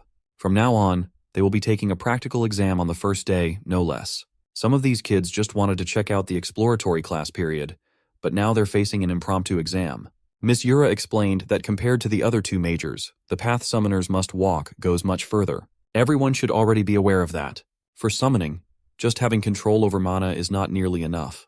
In order to make a proper contract with a suitable spirit, one needs the proper spirit affinity. To command your summons adeptly, adequate taming ability is a necessity. The path is hard and complicated. That is why the number of summoner heroes is vastly lower than that of the other two traditional classes. However, compared to other heroes, summoners who rise to get the title accomplish much more than the vast majority. Great summoners have deeply etched their names in history. That is the allure of being a summoner. Every student here wishes to become that sort of legendary figure in their own right. Eliza Hergen, from the renowned summoner hero family of the North, the Hergen clan, stepped up to the challenge and asked the professor what sort of exam they must face. Miss Yura explained that, as the name suggests, the island of summons is full of beasts and spirits. Since a summon is considered a form of weapon for summoners, the exam will test every student's taming ability. With that in mind, the contents of the test are simple. They just have to tame a summon in the forest and bring it back to the beach. After taming and making a contract, they are free to keep the summons. The students erupted in celebration. It's not every day that they get an opportunity to tame their own beast. While everyone else is rabidly running into the woods, excited to find their new pets, Leo just calmly walks into the forest. Surprisingly, Eliza followed him from the entrance. The rumors of his victory over Duran have quickly spread. Seeing him in the summoner class, she can't help but say hi. The other prominent students in the class took note of this interaction. Leo waved Eliza off and nonchalantly insisted that he was just doing the best he could. Seeing him dismiss her like she's some random commoner infuriated Eliza. Observing her students from afar, Miss Yura can already see the key members of her freshman class. A few minutes later, quite a few students had already started the process of taming their chosen beasts. None of them caught Leo's attention, though. Some of the students noticed that the freshman representative was going a bit too deep into the forest. Some were praying for his downfall, thinking that he'd fail to tame a summon, receive a 0, and run back to being a barbaric knight major. Unbothered by all the hubbub, Leo followed the trail as deep as he could. His guiding light is the feather he saw from the orange tree earlier. A few minutes ago, its tip was burnt badly, but now it's back to pristine condition. He found a clearing in the middle of the woods, and after making sure that he wouldn't be interrupted, he summoned the Zerdinger fire inside him and scorched the feather into ashes. Feeling an oppressively burning sensation coming from behind, his suspicions were confirmed. Back in Leo's hometown, life had slowed down now that the kid had flown off the nest. Reina is cooking some Ghibli movie quality food outdoors. Even so, she's still worried about her little boy. It's technically his first day of school, so there should be no need to get so worried and riled up, right? If Reina could see what her boy was getting into, then she would know that getting worried was not unreasonable. She tried to assure herself that Leo would be fine. He's a strong boy.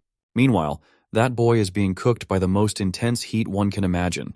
He's being surrounded by the fire from one of the 3 great summons, the legendary Phoenix. With a voice that commanded flames, the Phoenix was confused to see a mere child using the flame of Zerdinger. The legendary beast only showed up when smelling Reina's flame. Hearing his mother's name, Leo asked the Phoenix how he knew his mom. It seems like the Phoenix showed up just in time then.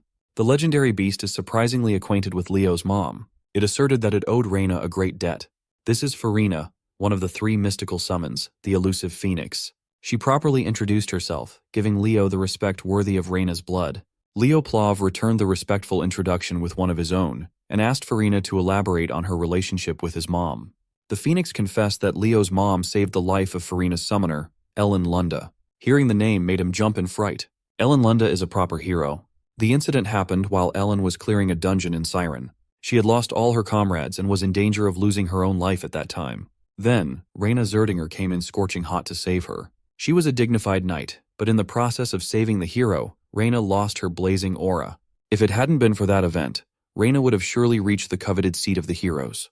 It's Leo's first time hearing the whole story, but his mother always said that she did not once regret what she did that fateful day. Farina laughed, knowing that Reina really was that kind of knight.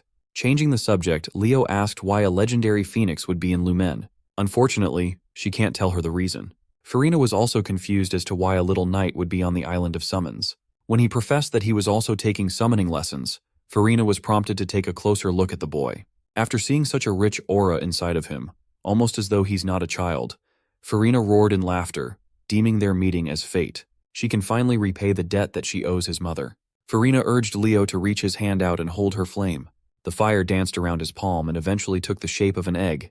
Inside was the child of a phoenix. Farina hopes that one day, when he becomes a great summoner, Leo will make a contract with her child. It's unfortunate that the summoner was arranged to receive the egg, but Farina prefers Leo. When the young man asked if it would be possible to hatch and tame it now, the phoenix almost dropped to the ground in surprise. Before she could stop him from trying to initiate the process, a fiery light had already appeared around the boy's body. Farina tried to warn him that it was far too early to do this. If things go wrong, he might even lose his life. With unshakable concentration, Leo reached the point of no return. Farina was forced to accept that his willingness to challenge the impossible without even flinching is a trait he got from his mother. All she can do is bid him luck. In the process of hatching the egg, it was as though it was only him and the fire inside it existed in the world. Leo reached his hand out, enamored by the beautiful blaze. As soon as his palm touched the little fire, it grew into an unstoppable wild flare. Leo panicked and pulled his hand away. The heat is starting to make it impossible to breathe. This is the caliber of Phoenix Flame. This trial must be a way for him to experience what the mythical beast goes through. As a result of burning their bodies to emit powerful flames, a phoenix must endure unbearable pain every day. They live with burning flesh for an eternity while continuously regenerating at a monstrous rate. Even if just a little, Leo can understand their pain now. So he stopped fighting the pain and accepted the fire. It swallowed him whole as he joined the phoenix in its pain. The blaze reached its tipping point, rampaging all around his body. Suddenly, the egg in his hand started to crack and shatter. Leo opened his eyes, a newfound wisdom and acceptance for the agony imprinted in his soul. The fire that burned his flesh slowly coalesced around the egg, hastening the hatching process by a lot. Farina curiously asked if he had succeeded, and he confidently replied that he did. She smiled and stamped him into a true genius for pulling off such an insane move. If a phoenix tells you that you will be the world's greatest summoner, you better believe that shit. Before the egg can completely hatch, Farina is already congratulating the young man for making a successful contract. The eggshells burned to ashes, and what remained was an adorably tiny little chick named Fiora. Farina was so excited that she transformed into her human form as she entrusted her kid to Leo. By all accounts, Fiora just looks like an ordinary red chick. She's really cute, though. By midday, the majority of the students had already returned to the beach. Almost all of them brought back inoffensive summons that can be easily found in the outskirts of the woods. Miss Yura turned to her associate, Carlo, and asked how much time the rest of the students had left. Well, those who haven't returned only have 5 minutes remaining to do so. And as she expected, the only ones left were the 4 standouts she singled out. From deep in the woods, a rumbling can be heard. A giant fucking bear came running out, bulldozing the trees and everything on its way. On the back of the cuddly predator was none other than the scruffy Chen Xia. She managed to tame an aqua bear cub as a prospective knight. That is an impressive feat. Her entrance was quickly overshadowed by the shadow cast over her tamed beast. The quiet dude bagged a shadow crow as his summon, and is now aura farming by riding one of its talons all the way to the beach. Even famous summoner families would find taming a shadow crow difficult. He only managed to tame one but hasn't made a contract yet. He is up to par with Miss Yura's expectations, though. He has done more than enough. A minute later, the students started freaking out at the sight of a flawless white serpent crawling onto the beach with Eliza riding on top. Eliza haughtily asserted that she went ahead and contracted this Gorgon snake just because they don't have one in their family yet. She's just farming for the Pokedex. Carlo finally called time, signaling the end of the exam. Thankfully, the last student reached the beach at the last second. Compared to the previous grand entrances of the other 3, Leo just casually strolled onto the beach with a little chick nesting on his head. If his classmates inspired fear and awe, his image simply exudes cuteness. His dumbass mediocre classmates burst out laughing at the sight. They reckon that he tamed a chicken after sensing his incompetence in summoning. While everyone else was chortling, Miss Yura felt a chill running down her spine. She could not help but curse out. This son of a gun just brought in a phoenix for the first exam. By sunset, the freshman summoning class had officially ended, and the students were escorted back to the academy.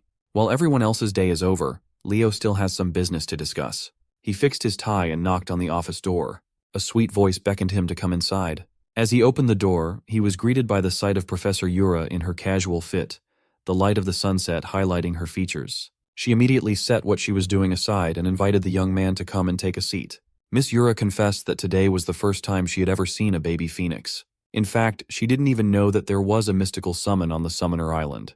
A freshman forming a contract with a phoenix is no joke. That is an unprecedented achievement in the entirety of the Academy's history.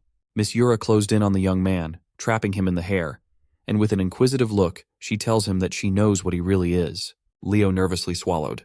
Maybe he flexed too hard and unwittingly revealed his real identity. But his worries dissipated as soon as Miss Yura pulled him into a tight hug and called him an unprecedented summoning genius never seen before. While she wants to praise and acknowledge what he achieved, the professor thinks that they should keep his contract with Phoenix a secret for now. If such a massive piece of news is revealed, things will get very noisy very quickly. For now, she wants him to make sure to choose summoning as his main major the very day the exploratory classes end. In her eyes, this young man has the raw talent to become a summoning hero who will be remembered for ages. By the way, I know what you think, guys, but reality is harsh and there's no way for you to become her summon.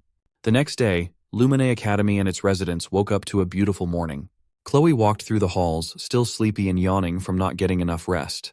Carr caught her yawning and teased her about her mouth being torn if she kept it up. Chloe feels and looks tired since she's been staying up late reading magic books. Seeing the girl that he bumped into a few days ago, Leo pulled out Chloe Mueller's ID from his pocket and returned it to the owner. She thanked the freshman representative for saving her the hassle of applying for a new one. What she found odd was the fact that Leo was also going to listen to magic classes. He reasoned that since they're still in the exploratory period, he might as well attend as many lectures as he can. Chloe, on the other hand, is only interested in magic, so the only classes she attends pertain to the subject.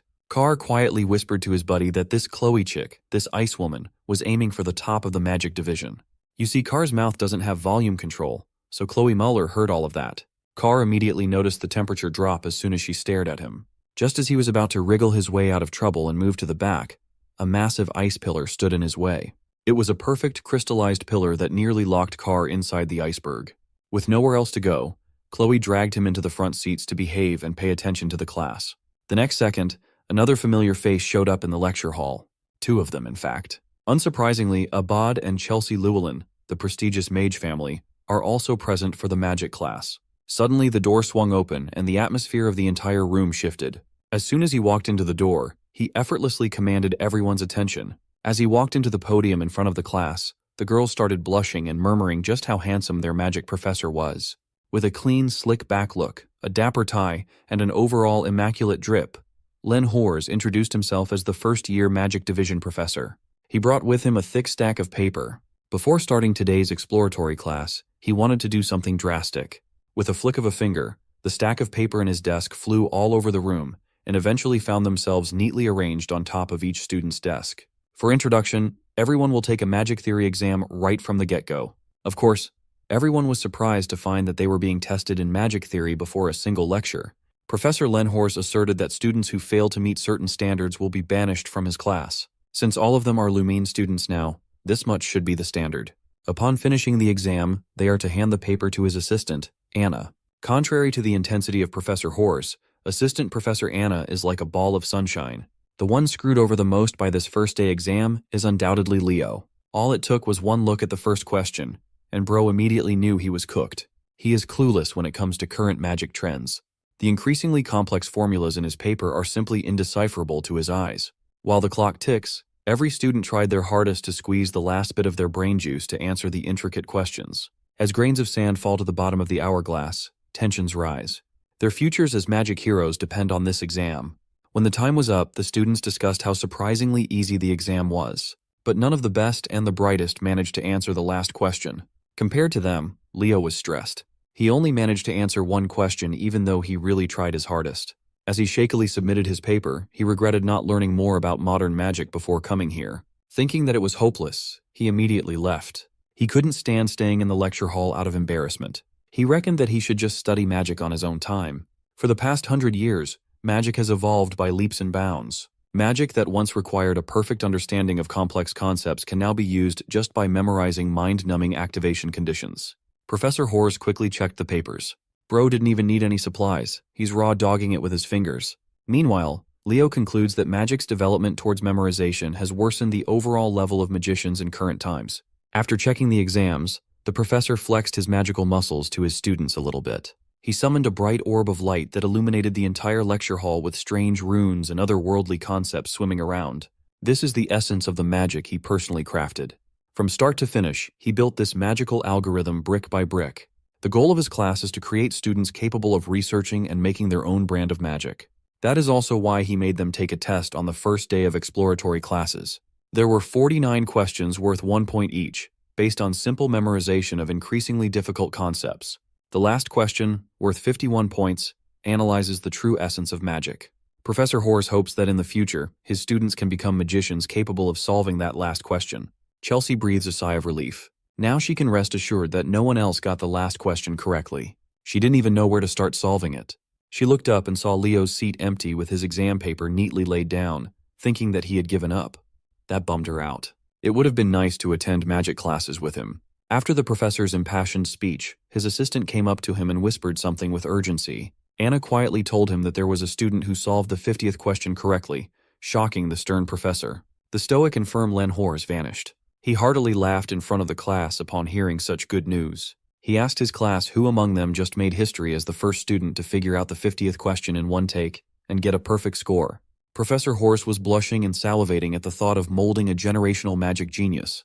But Anna quickly corrected him and said that the student didn't get a perfect score. That was fine too. He didn't let that bother him. He reckoned that the student must have missed a few items due to spending so much time at the last part. Then Anna just dropped the bombshell with another whisper. The student who got it right only solved the last question and left the other 49 untouched. The professor demanded the name of the student, and Anna gave him Leo Plov's student file. Professor Hors called Leo's name out loud, ordering him to stand up.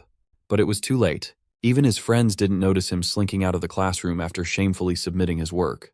To break the awkward silence in the room, Chelsea carefully raised her hand and explained that Leo left right after finishing the test.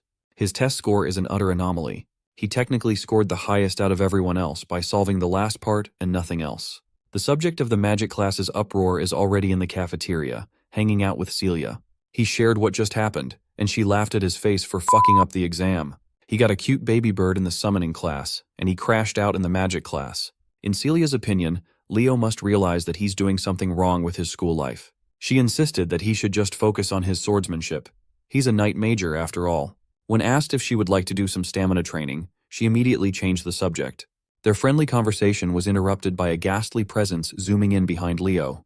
Professor Hors is fuming. He thinks this knight major kid just made fun of his class. He confronted him about leaving after just one question. He asked if the questions were so easy that they weren't worth answering. Leo stood up and respectfully cleared up the misunderstanding. He confessed that he genuinely thought he had zero chance of passing that exam. For him, every question except the last problem was way too hard, and he had no clue where to even start with any of them. He slyly explained that he studied magic on his own by reading old magic books, so he wasn't up to date with any of the modern ones. A thought started forming inside the professor's mind. He then picked up the young man off the floor like he was a cat or something. When he let go, Leo had never been so confused in his entire life. Meanwhile, the professor's eyes are gleaming with joy and possibilities as he urges Leo to follow him for a moment. Leo did not even get the chance to refuse or ask where they were going. Professor Hors grabbed his collar and dragged him out of the cafeteria like a child who had just found his new favorite toy. Celia was frozen in her seat. This was her first time seeing the Academy's professor of magical theory, and he made quite an eccentric impression. Poor Assistant Anna missed her boss by a few seconds. She failed to make sure that Len Hors didn't do anything strange. The poor lady didn't even have the chance to catch her breath as she tried to chase after the madman. The professor brought Leo to his office, started scribbling magic theory problems on his chalkboard, and asked the young man to solve them for him. He reckons that if the boy did not solve the final question out of pure luck, then he must already have his own established magic system in his mind. Professor Hors stood on the sidelines waiting for the young man to show him a new magic system through the solutions. But not even 10 seconds passed, and Leo had already finished writing his final answer on the board. Shocked and a little frightened, he asked if Leo had mentally solved all the questions he had presented. That's more or less what Leo did. The professor just hit the jackpot. After all these years of mediocrity, he finally found a seedling worth cultivating into the highest echelon of heroes. Professor Brojo Satoru is right outside, minding his own business and walking through the halls. Unbeknownst to him, his calm day is about to be pestered by his overenthusiastic colleague. Professor Hors came running to him with a broad, innocent smile and eyes full of life. Bro was not having any of it. He knew that whatever his coworker was smiling about would ruin his perfectly calm day. So, he turned around and walked back in the direction he came from. Len Hors grabbed his feet while repeatedly thanking him like an overstimulated dog.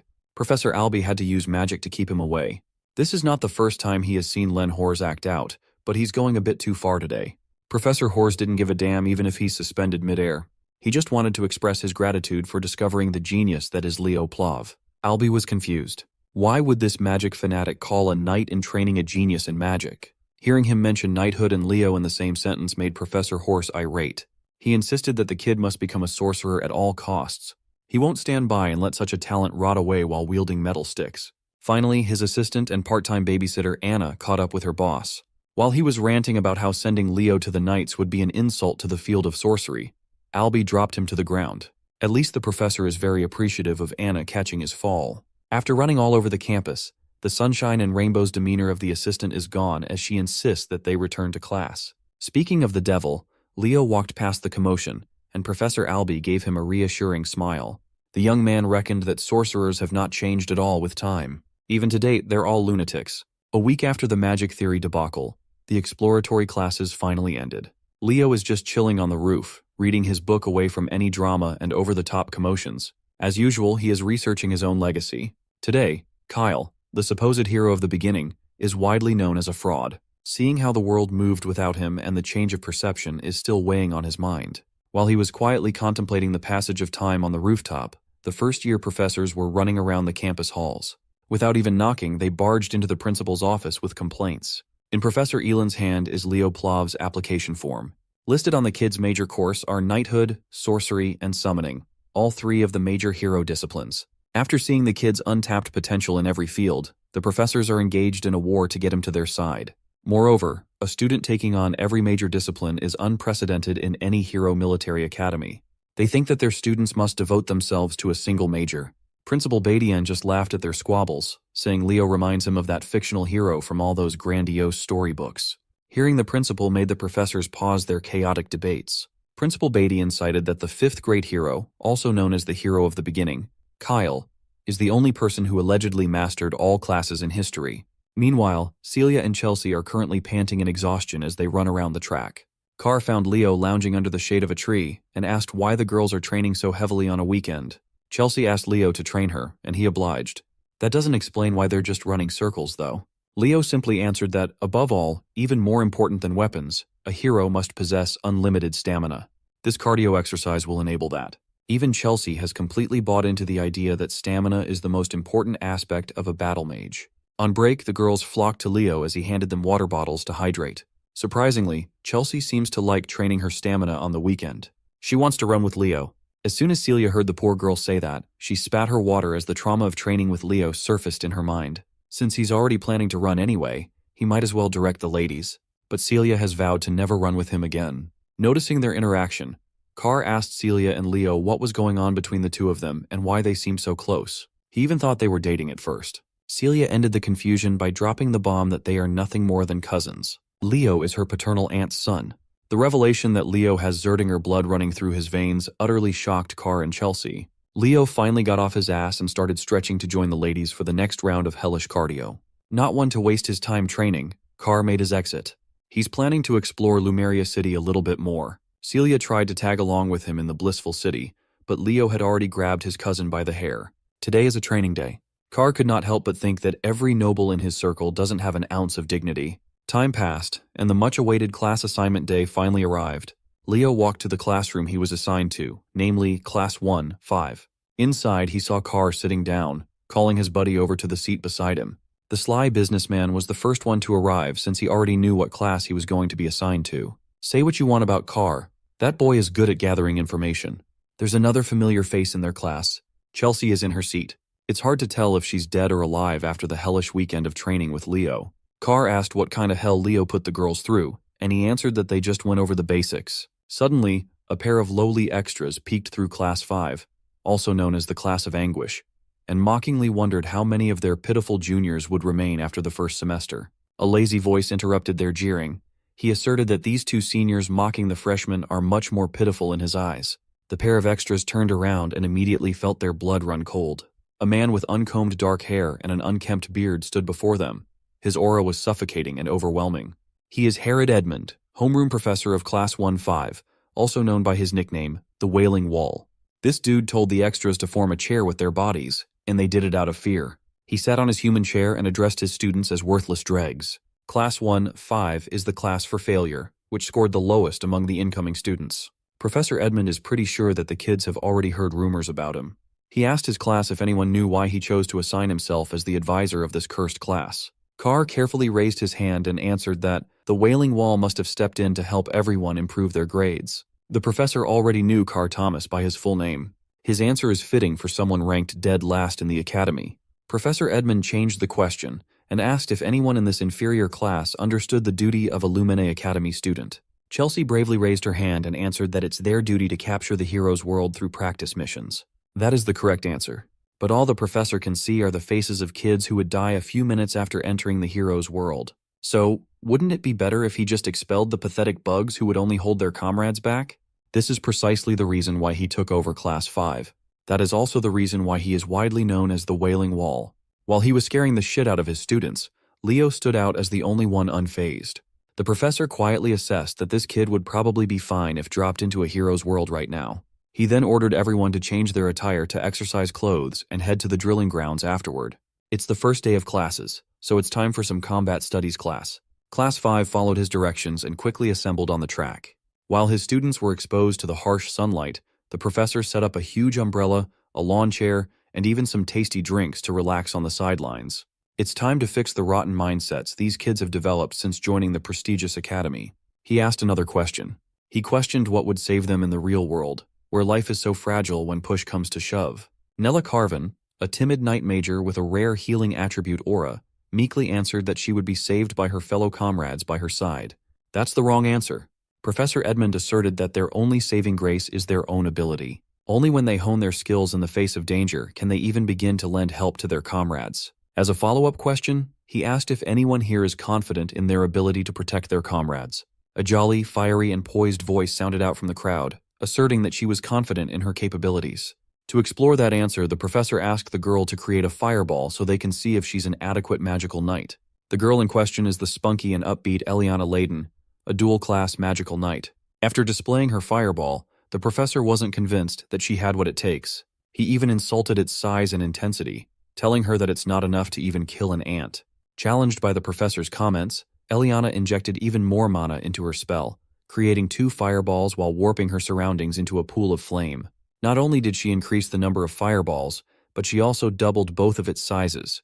Professor Edmund sarcastically called her spell impressive while sipping his juice box. He summoned a little orb of wind and asked Eliana to try hitting the little fellow with such an amazing fireball. That orb of wind eventually turned into a wind spirit and swiftly flew in the air with its own will. It flew close to Eliana and mockingly laughed at her fire while touching her nose. The easily excitable young lady was naturally pissed.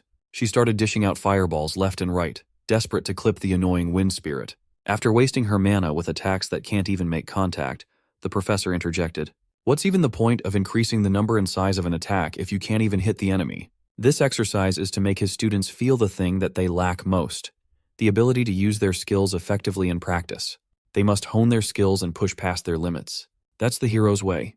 The Wailing Wall smiled and announced that the class would not be dismissed until one of them caught his wind spirit, Sylph. Leo is just listening quietly. The professor's words may be harsh, but he can confirm that all of it is true. Maybe he should try this class a little and try catching the Sylph. While his entire class is running around the track, Professor Edmund's eyes are fixated on Leo Plov. With all the conversations around the kid, he is determined to sniff out if he's just full of shit like the fictional hero Kyle. Unfortunately, even with the whole class participating in the hunt, the Sylph is simply running circles around them. From a distance, Leo emitted his aura, controlling and directing it to focus on his feet. With one mad dash, he launched himself like a scarlet cannonball, leaving destruction in his wake. His speed skyrocketed to its limits. His focus is impeccable. Maybe he really is the first true all-class hero to be born. Carr and Chelsea were already winded after trying to catch the unreasonably fast wind spirit. Then came our boy, his feet and body clad in a burning aura. Using the enhanced concept of aura step, he made his way to the skies, the blind spot of the unruly Sylph. With gravity and momentum from the aura step, he launched himself downwards, leaving little to no window for the Sylph to dodge or get out of the way. His first try ended in a fail by a millisecond. It looked like he botched his first attack, but the smile on his face says otherwise. He subtly manipulated the streaks of aura in his hand, forming a thread that attached itself to the Sylph's foot. This effectively held the wind spirit in place to be grabbed. Unfortunately, none of the Class 5 students got to the stunned Sylph first. It was captured by the lightning-fast brat Duran instead. Just as expected, his speed is really outstanding. But he only captured the Sylph due to Leo's aura thread restricting its movements. Nevertheless, the smug look on the brat's face is still annoying to look at. Another person walked into the field while cheerfully clapping his hands. This pompous-looking man is Sejin, the homeroom professor of Class 1-1. Right now, he is second in the graduating voting class. He took this chance to flex the talent of his class, even offering to teach Class 5 a thing or two. Meanwhile, Professor Edmund isn't even looking at the field. He's snug as a bug in his chair while sipping on juice boxes. He then asked his colleague to take over his class for the day. While Professor Sejin is number 2 on graduating class voting, this chill guy is consistently bagging number 1 every year. The students, especially Carr, are hyped to see the clash of the 2 pillars of Lumene Academy. These 2 professors have worked at the academy for over 2 decades. Professors Ain, Yura, and Len were apprentices of these 2. Overhearing his yapping, the adorable Nella Carvin asked Carr how he knew so much about academy affairs. Unfortunately, this boy has no riz at all and is prone to scaring the hose. Professor Sejin haughtily laughed. While he doesn't know what his rival is scheming when he takes charge of the worst class of freshmen, Sejin is eager to find out. So he requested a competition between classes 1 and 5. As for the event, they are going with Lumene's historic ball sport called Bastera. Professor Edmund stood up from his chair and called Sejin a genius. He shook his bro's hand and added that learning through practical experience is the best. After accepting the challenge, he slumped back into his comfy chair and left all the officiating and supervising to Sejin. Professor Sejin can't fathom just how he keeps on losing the graduating class vote to this lazy-ass man while his students look at him with pity. At least the Wailing Wall addressed his class one more time, saying that this Bastera match against Class 1 is an opportunity for them to practice their skills. And one last thing, he warned them that if they lose, everyone in the class will be expelled. Hearing that, even the students are shocked since it's their first class ever with him. Not to mention that their opponent is Class 1, a class with 3 captains on their side. Herod doesn't care about their excuses and tells them to try even harder in that case. Also, he thinks there's very little for them to worry about when they've got the freshman representative of all people in their class. He instructs Leo to choose 6 candidates for the competition. Contemplating his teacher's request, Leo is certain that he's being tested for some reason. It's not coming through a place of disgust. Rather, the kids in his class have all lost their spirit after just 1 week of enrollment. With their spirits crushed, Leo thinks that Herod wants to use him as a means to lead the defeated students of Class 5, since they've lost all hope already. Class 1's teacher uses his magic to create the arena, while Leo thinks that there has got to be some kind of way out in the Bastera competition, a way to help his classmates from their despairing situation. Lumine Academy's top brass are facing Class 5. Even Chelsea is sweating bullets in fear. She tries to explain the rules of the Bastera game because Leo doesn't know a thing about it. The game is a combat sport that stood the test of time at the academy. Based on that description, it doesn't sound more special than just a ball game. Thomas explains that it isn't so simple like that. In reality, it's much more threatening than a simple game. The Sword Princess Celia eggs on Chelsea for looking pale in defeat. Her provocation ends up with Chelsea lashing out in anger, refusing to lose to a Zerdinger. Leo, on the other hand, is as cool as cucumber and urges them to relax, since they won't be losing anytime soon. Celia is pissed and wants to show him the results of her training soon enough. As for Chloe, she's hell-bent on scoring a win against the freshman representative, unlike their previous outcome. Anyway, Sejin tells the participants to approach the arena. Leo looks to his classmates to ask who's going to join. 2 of them step forward, those being Chelsea and Eliana. The stakes are high as losing guarantees expulsion, which is why they're willing to do whatever it takes to win. Thomas and the others also quickly follow suit, as Leo signals to the professor that their class is ready to begin. Sejin whips out the ball and tosses it up in the air. Each participant from both teams has their eye set on the ball. The game begins with Duran and Leo reaching for the ball, but Lightning Boy is a second faster and manages to snatch the ball, seizing the initiative. The game has literally just started, and this man Leo decides that now would be a good time to learn the rules. Turns out the rules are quite simple. All he has to do is infuse the ball with aura, shooting it into the goal without using one's body. The first team to reach 11 points will win the game. Duran is on a rampage and releases the ball at a thunderous speed, causing Leo to evade it at the last second. As for Thomas, he couldn't even see the ball as it cut past him and scored right into the net. The first goal has been secured by Duran of Class 1, and has already caused even greater despair for Class 5 students. Tide is feeling the pressure and thinks they're all going to be expelled at this rate. So now, Leo wants to know about how one could acquire the ball. There are basically 3 ways to do that. They can do it if the ball goes out of bounds during their opponent's turn, or if someone can catch the ball. As Tide is about to explain the final method, their conversation is interrupted with Eliana getting brutally taken down by Celia's explosive throw. The Sword Princess mocks them for carelessly talking when they should instead be focusing on the match. The situation is really bad for Eliana. Players can't directly attack or block opposing players, so the third way is to cause the participant unable to continue. The only way to do that is by attacking others with the ball. Leo has heard enough and seizes control of the ball, believing that it's the right time for them to fire back. Eliana is rendered unable to continue, leaving Class 5 with 1 less classmate to fight with. Both professors are observing the match. Sejin reflects that any team with an advantage of the fire element usually possess overwhelming advantage in the game, and when it comes to the House of Zerdinger, their flames are the most powerful. He can't figure out why Herod decided to entertain the challenge, knowing that the Sword Princess is in Class 1. He thinks that there's just no way for Herod's class to fight back. In response, the lousy professor simply yawns at him, as if to think nothing of his words. Addressing Sejin, Herod brushes an old memory of his first student from the House of Zerdinger. That woman is known as the Empress of Bastera, a complete monster in the game. Herod is happy to share that her child is playing the match for Class 5, a piece of knowledge that shakes Sejin. Back to the game, Class 5 is acting like a whiny bunch, selling themselves short and regretting their decision to join the academy. Celia sees Leo casting his flames and realizes that he's finally getting serious. Charging an ever-burning fireball, he releases the ball at such a monstrous speed that it requires Chloe's icicle mountain to stop its wrath. She acts all high and mighty, thinking that she's successfully deterred his strike. But Leo shockingly appears next to her, having read her like a book. Leo confidently declares that he'll score regardless. He jumps up and punches the shit out of the ball with his fist, causing Chloe's barrier to tear away like butter. Even Sejin is impressed by the boy's impressive battle IQ. Class 5 cheers in support for the freshman representative. The professor of Class 1 understands now that the true game has just begun. We then see a bunch of goals scored, causing the number to jump up to 9 against 10. Many players were even incapacitated during the match. Finally, the lightning-fast Duran releases his strike, hoping for this throw to end the match. But in the end, Thomas sacrifices his body, putting his everything to stop the ball from scoring. He manages to catch the ball at the brink of mana exhaustion. In the end, Thomas collapses, causing both classes to stand at an equal footing. However, Class 5 only has Leo left, while Class 1 has all three of its captains intact.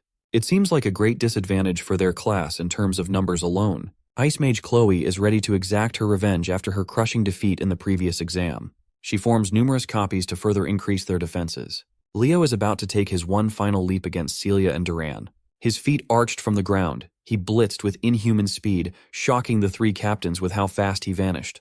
Leo flash steps at such an incredible pace that he dribbles past Celia without her noticing. He has no intentions of taking them head-on, which means he's aiming for the goal. This leaves everything to Chloe to defend. She's trying her best to locate the real Leo among his own copies. Just analyzing this level of magic leaves her winded as Leo zooms past her. Chloe collapses in defeat, questioning how a mere human is capable of using the magic of the elves. In the end, not even the three captains could stop him, and the conclusive winner of the match is Class 5. Leo's name is chanted as Class 5 students celebrate in joy. They were so close to getting expelled. Sejin is surprised to learn that Herod put them on death grounds just to win the match. The three captains, on the other hand, are left devastated in defeat. Sejin realizes that he's got to deal with them and approaches Chloe, asking if she's frustrated at their loss. He reminds her that even if they lose, they must always salute their opponents as tradition. He acknowledges their efforts to try and secure Class 1's victory. Sejin is really proud of the students who worked hard and even those who cheered for their allies. His beaming words of encouragement steal their hearts. But Herod isn't so kind and poetic. He straight up calls them losers and annoys them for it. Both classes performed their best in the sport. Class 1 managed to show off their talent, while Class 5 boasted perseverance and fought hard until the end. Sejin emphasizes that their ability to break past their limits allowed them to take the win. He hopes for both rival classes to learn from each other. In earnest rivalry, they shake hands. Celia pisses off Chelsea, who returns the insults in her own way. Thomas, on the other hand, is overly cheerful with his handshake against Duran, who is staring at him like a pale ghost. Chloe is sent to the brink of tears and shame. Leo extends his hand, praising her for her performance. He thinks that with just a little bit of effort and experience, she could really become someone of amazing stature. She takes his words as mockery at first, but seeing the boy's sincere expression, she changes her mind. Chloe hopes that she'll overcome Leo one day and shakes his hand. A month has passed since then. Our trio is enjoying a meal when Thomas curiously asks about their club selection. Instead of joining a club, Leo is interested in making one, causing Thomas to lose his damn mind. Chelsea being his #1 supporter, she's willing to join it immediately. The club he's wanting to create will be called the Hero Research Society. It's a strange name, but Leo has an ambition to investigate the forgotten hero, Kyle, who is considered a fictional character with no real relevance in history. Thomas thinks that no one will join that kind of club, but Chelsea is seriously a real one with how ready to join she is. There's some kind of commotion going nearby, which makes Thomas suddenly remember the special thing about today. Today is the day the 5th-year senior classmen mark their return after clearing the dungeon. Since the fragments of the hero record are scattered across the world, occasionally, they are responsible for creating dungeons on their own. These are called the hero dungeons. The senior students of the academy clear the hero dungeons and retrieve the fragments. They're supposed to leave for at least 2 weeks, and oftentimes even months. Leo thinks that his mother must have gone through similar dungeon raids before. Chelsea sees the senior classmen and realizes that they're the best of the best in the academy. Introducing the muscular Easterner, Lee Jamua. The southerner beauty next to him is Torua Yan, and finally the comfort clothing enthusiast is Ulta. Still, one guy seems to be missing. The strongest person in the academy, the council president Reese. Thomas is about to explain about him when all of a sudden, our boy is nowhere to be found. The feds took him for being too OP. Just joking, Celia hurriedly rushed him outside. It turns out that Reese, the council president himself, has requested a private meeting with our boy. Leo is perplexed and asks why he's being asked to meet him all of a sudden. Celia thinks he's a dumbass when it comes to anything school-related. She thinks he'll understand why when he gets there. So he goes there, sitting in a place that strikes odd to Celia. And then we see the Sword Princess jumping to hug her brother. Yeah, you heard that correctly. Reese is her brother and thrilled to meet Leo, who is aiming for all class. They share a dumpling meal together, but for some reason, Celia is nervous because she's never tried them before. She takes a bite and finds herself delighted by the taste. The big brother has been meaning to take her to this restaurant ever since she came here. More importantly, he's intrigued to meet Leo, whose mother used to boast a high reputation in the family. He also remembers how Leo's mother was known to be famous during her school years. She was a student who did way too much to achieve legendary status. For example, she confidently talked shit about the desserts served at the academy. She once gathered all of the students to invade the principal's office. Celia is shocked to learn about her involvement regarding the famous incident. The brother-sister duo talk to each other in joy, while Leo is impressed by Reese and thinks that he's worthy to be called the best of the best at the academy. Before long, this guy is destined to become a hero. Reese thinks it's time for them to have fun with dessert. He tells them to go out while he's finished paying. As they're leaving, Reese is surprised to find a strange object in his blazer, not knowing why he found it there. The scene cuts to Herod's class, where Eliana is dying to ask him a question. This guy straight up calls her question pathetic before even hearing it. He's got no chill. Eliana wants to know why they've yet to choose a class representative for Class 5, since the other classes have already decided. Herod thinks lightly of the suggestion and casually admits that he forgot about selecting one. Being the lazy asshole, he literally just tells Leo to become the representative. Eliana and Tide have to remind this clown about the democratic selection process. However, they quickly learn why it's for the best to stay shut. Herod wants the chosen class representative to take care of all the notes so he doesn't have to work. Through a transmission, the students are told to take the Hero Studies joint class. The first-year students are requested to go to the auditorium at once. Leo asks if they should be leaving immediately, and his suggestion is approved by the teacher. They meet at the auditorium where Leo and Thomas stumble into an exhausted Chloe. This girl is looking like a zombie and begging to purchase some recovery potions from the alchemist. The purchase is made and she receives the only potions he has. Leo thinks she might be doing too much when it's only the start of the year. Chloe chugs the potions and refuses to accept Leo's advice. Since she's the top student in magic theory, she's extremely anxious about her position. After all, it's only a matter of time until Leo learns modern magic and quickly bulldozes her in that exam too. Thomas, being an idiot, doesn't get what's so bad about being second place. Chelsea has to remind this dumbass about Chloe's position as the tower magician. Battle mages don't ever have to worry about falling behind in theory, but for Chloe, it's everything. The magic investigation and research is the heart of the magic tower, so her very pride is at stake here. Chelsea is annoyed and really wonders if the alchemist is a magician at all at this point. Meanwhile, Chloe isn't looking sharp despite the potions and notices something. Right then, we see Headmaster Kalian observing the strange reaction of the damaged hero's page. Reese has brought the hero's page and claims that it reacted to something. It ended up damaged to a certain extent that it should never have reacted, and yet it did. There wasn't even a relic around for it to happen. The headmaster asks if it reacted after the incident, and learns that it didn't react again. Kalian is deep in thought and has decided to focus on this matter on his own. He tells Reese to rest up as he just returned from the mission. The headmaster asks his assistant Elena to take the damaged hero's page to the auditorium in the Hall of Beginnings. He wants it to be present in the first year's joint class session. We come to learn that fragments as small as this are capable of reacting if the person mentioned in the hero's record comes in contact with it. In this case, it's Leo, but none of them know that yet. In the Academy's auditorium, the first years are sharing their first joint class session together. There's too much noise, which is why the cute Professor Artian has to request them to remain silent. Ignoring her warnings, they still bicker about carelessly. Artian is fed up and releases her fiery rage, reminding them with a shivering warning to shut up unless they're looking to die. Her cute and shy demeanor suddenly turned into cruel and killing intentions. She cusses the heck out of them for being morons. Artian experiences a jolt after learning that they've all gone quiet. She returns to her dainty and shy demeanor, acting like nothing happened just now, while the rest of the students are sweating bullets. They've simply come to accept that she's scary as hell when she needs to be. Leo has observed her powers and regards her as a spiritualist, which were extremely rare even in his previous life. Artian initiates the class session with a dagger in hand. She talks about the appearance of the hero record and what caused the hero clans to appear in the first place. In order to open a hero's world, an object holding sentimental value to that hero is required. Basically, a medium of some kind. That's why it's much easier for the hero's descendants to open a hero's world without much difficulty. It's also why the Academy reserves the hero's records, treasuring the relationship built between their families. To give it a perfect analogy, it's kind of like the relationship between a key and a treasure chest. Leo's impressed by the explanation and is all ears to hear what's next. Artian continues to emphasize the importance of hero studies, which is crucial for uncovering clues about a hero's world and increasing their understanding. As the students advance through the years, they'll end up choosing a hero to draw strength from and clear their pages. The professor's explanation is cut short by Elena's sudden appearance. She showcases them a hero records fragment that the 50-year students recently collected. Seeing the mystical object, the students roar in excitement. She opens it up slightly before closing it shut. Artian wants to tell them anything before experiencing what it's like to see the fragment. She wants to know about their intentions after becoming heroes. Celia jumps ahead and claims that she wants to become the strongest knight in her family's lineage. Artian is impressed by her ambitious goal. Meanwhile, Chloe is interested in writing a spell book that acts as a record of her original creations. Many students exchange their ambitions all the same. Thomas wants to play a supportive role to the hero candidates. At last, Leo stands up to declare his outrageous goal. His objective is to fully destroy Erebos for good.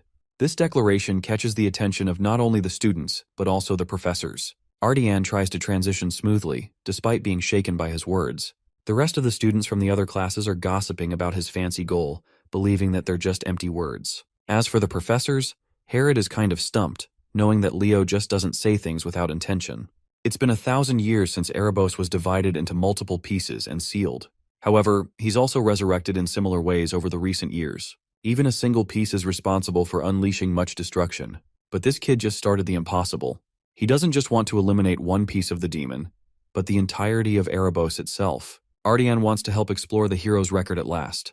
She wants to give each class a chance to guess the hero's page, before moving on to her explanation of how one can clear a hero's world. She also advises them in the case of unexpected situations, reminding them that the professors will always be monitoring them, so they shouldn't be messing around carelessly. The students are excited and stammered to finally experience the joy of touching a hero's record. Ardian thinks it's only right to call the representatives of each class to step forward. Celia from Class 1, Leo from Class 5, then Abad and Chen from the remaining classes. There were actually 2 fragments retrieved from the dungeon, but for the purpose of their lesson, they'll only be using one. The second piece is quite small in comparison, but it's still here to show them the different shapes. First up is Leo, who proceeds to interact with the piece, prompting the hero record to open. The hero's name and chapter are both hidden, but even the professors are worried that the record is reacting harshly. All of them are transported inside the nameless hero's world, baffled to discover an environment of chaos and destruction.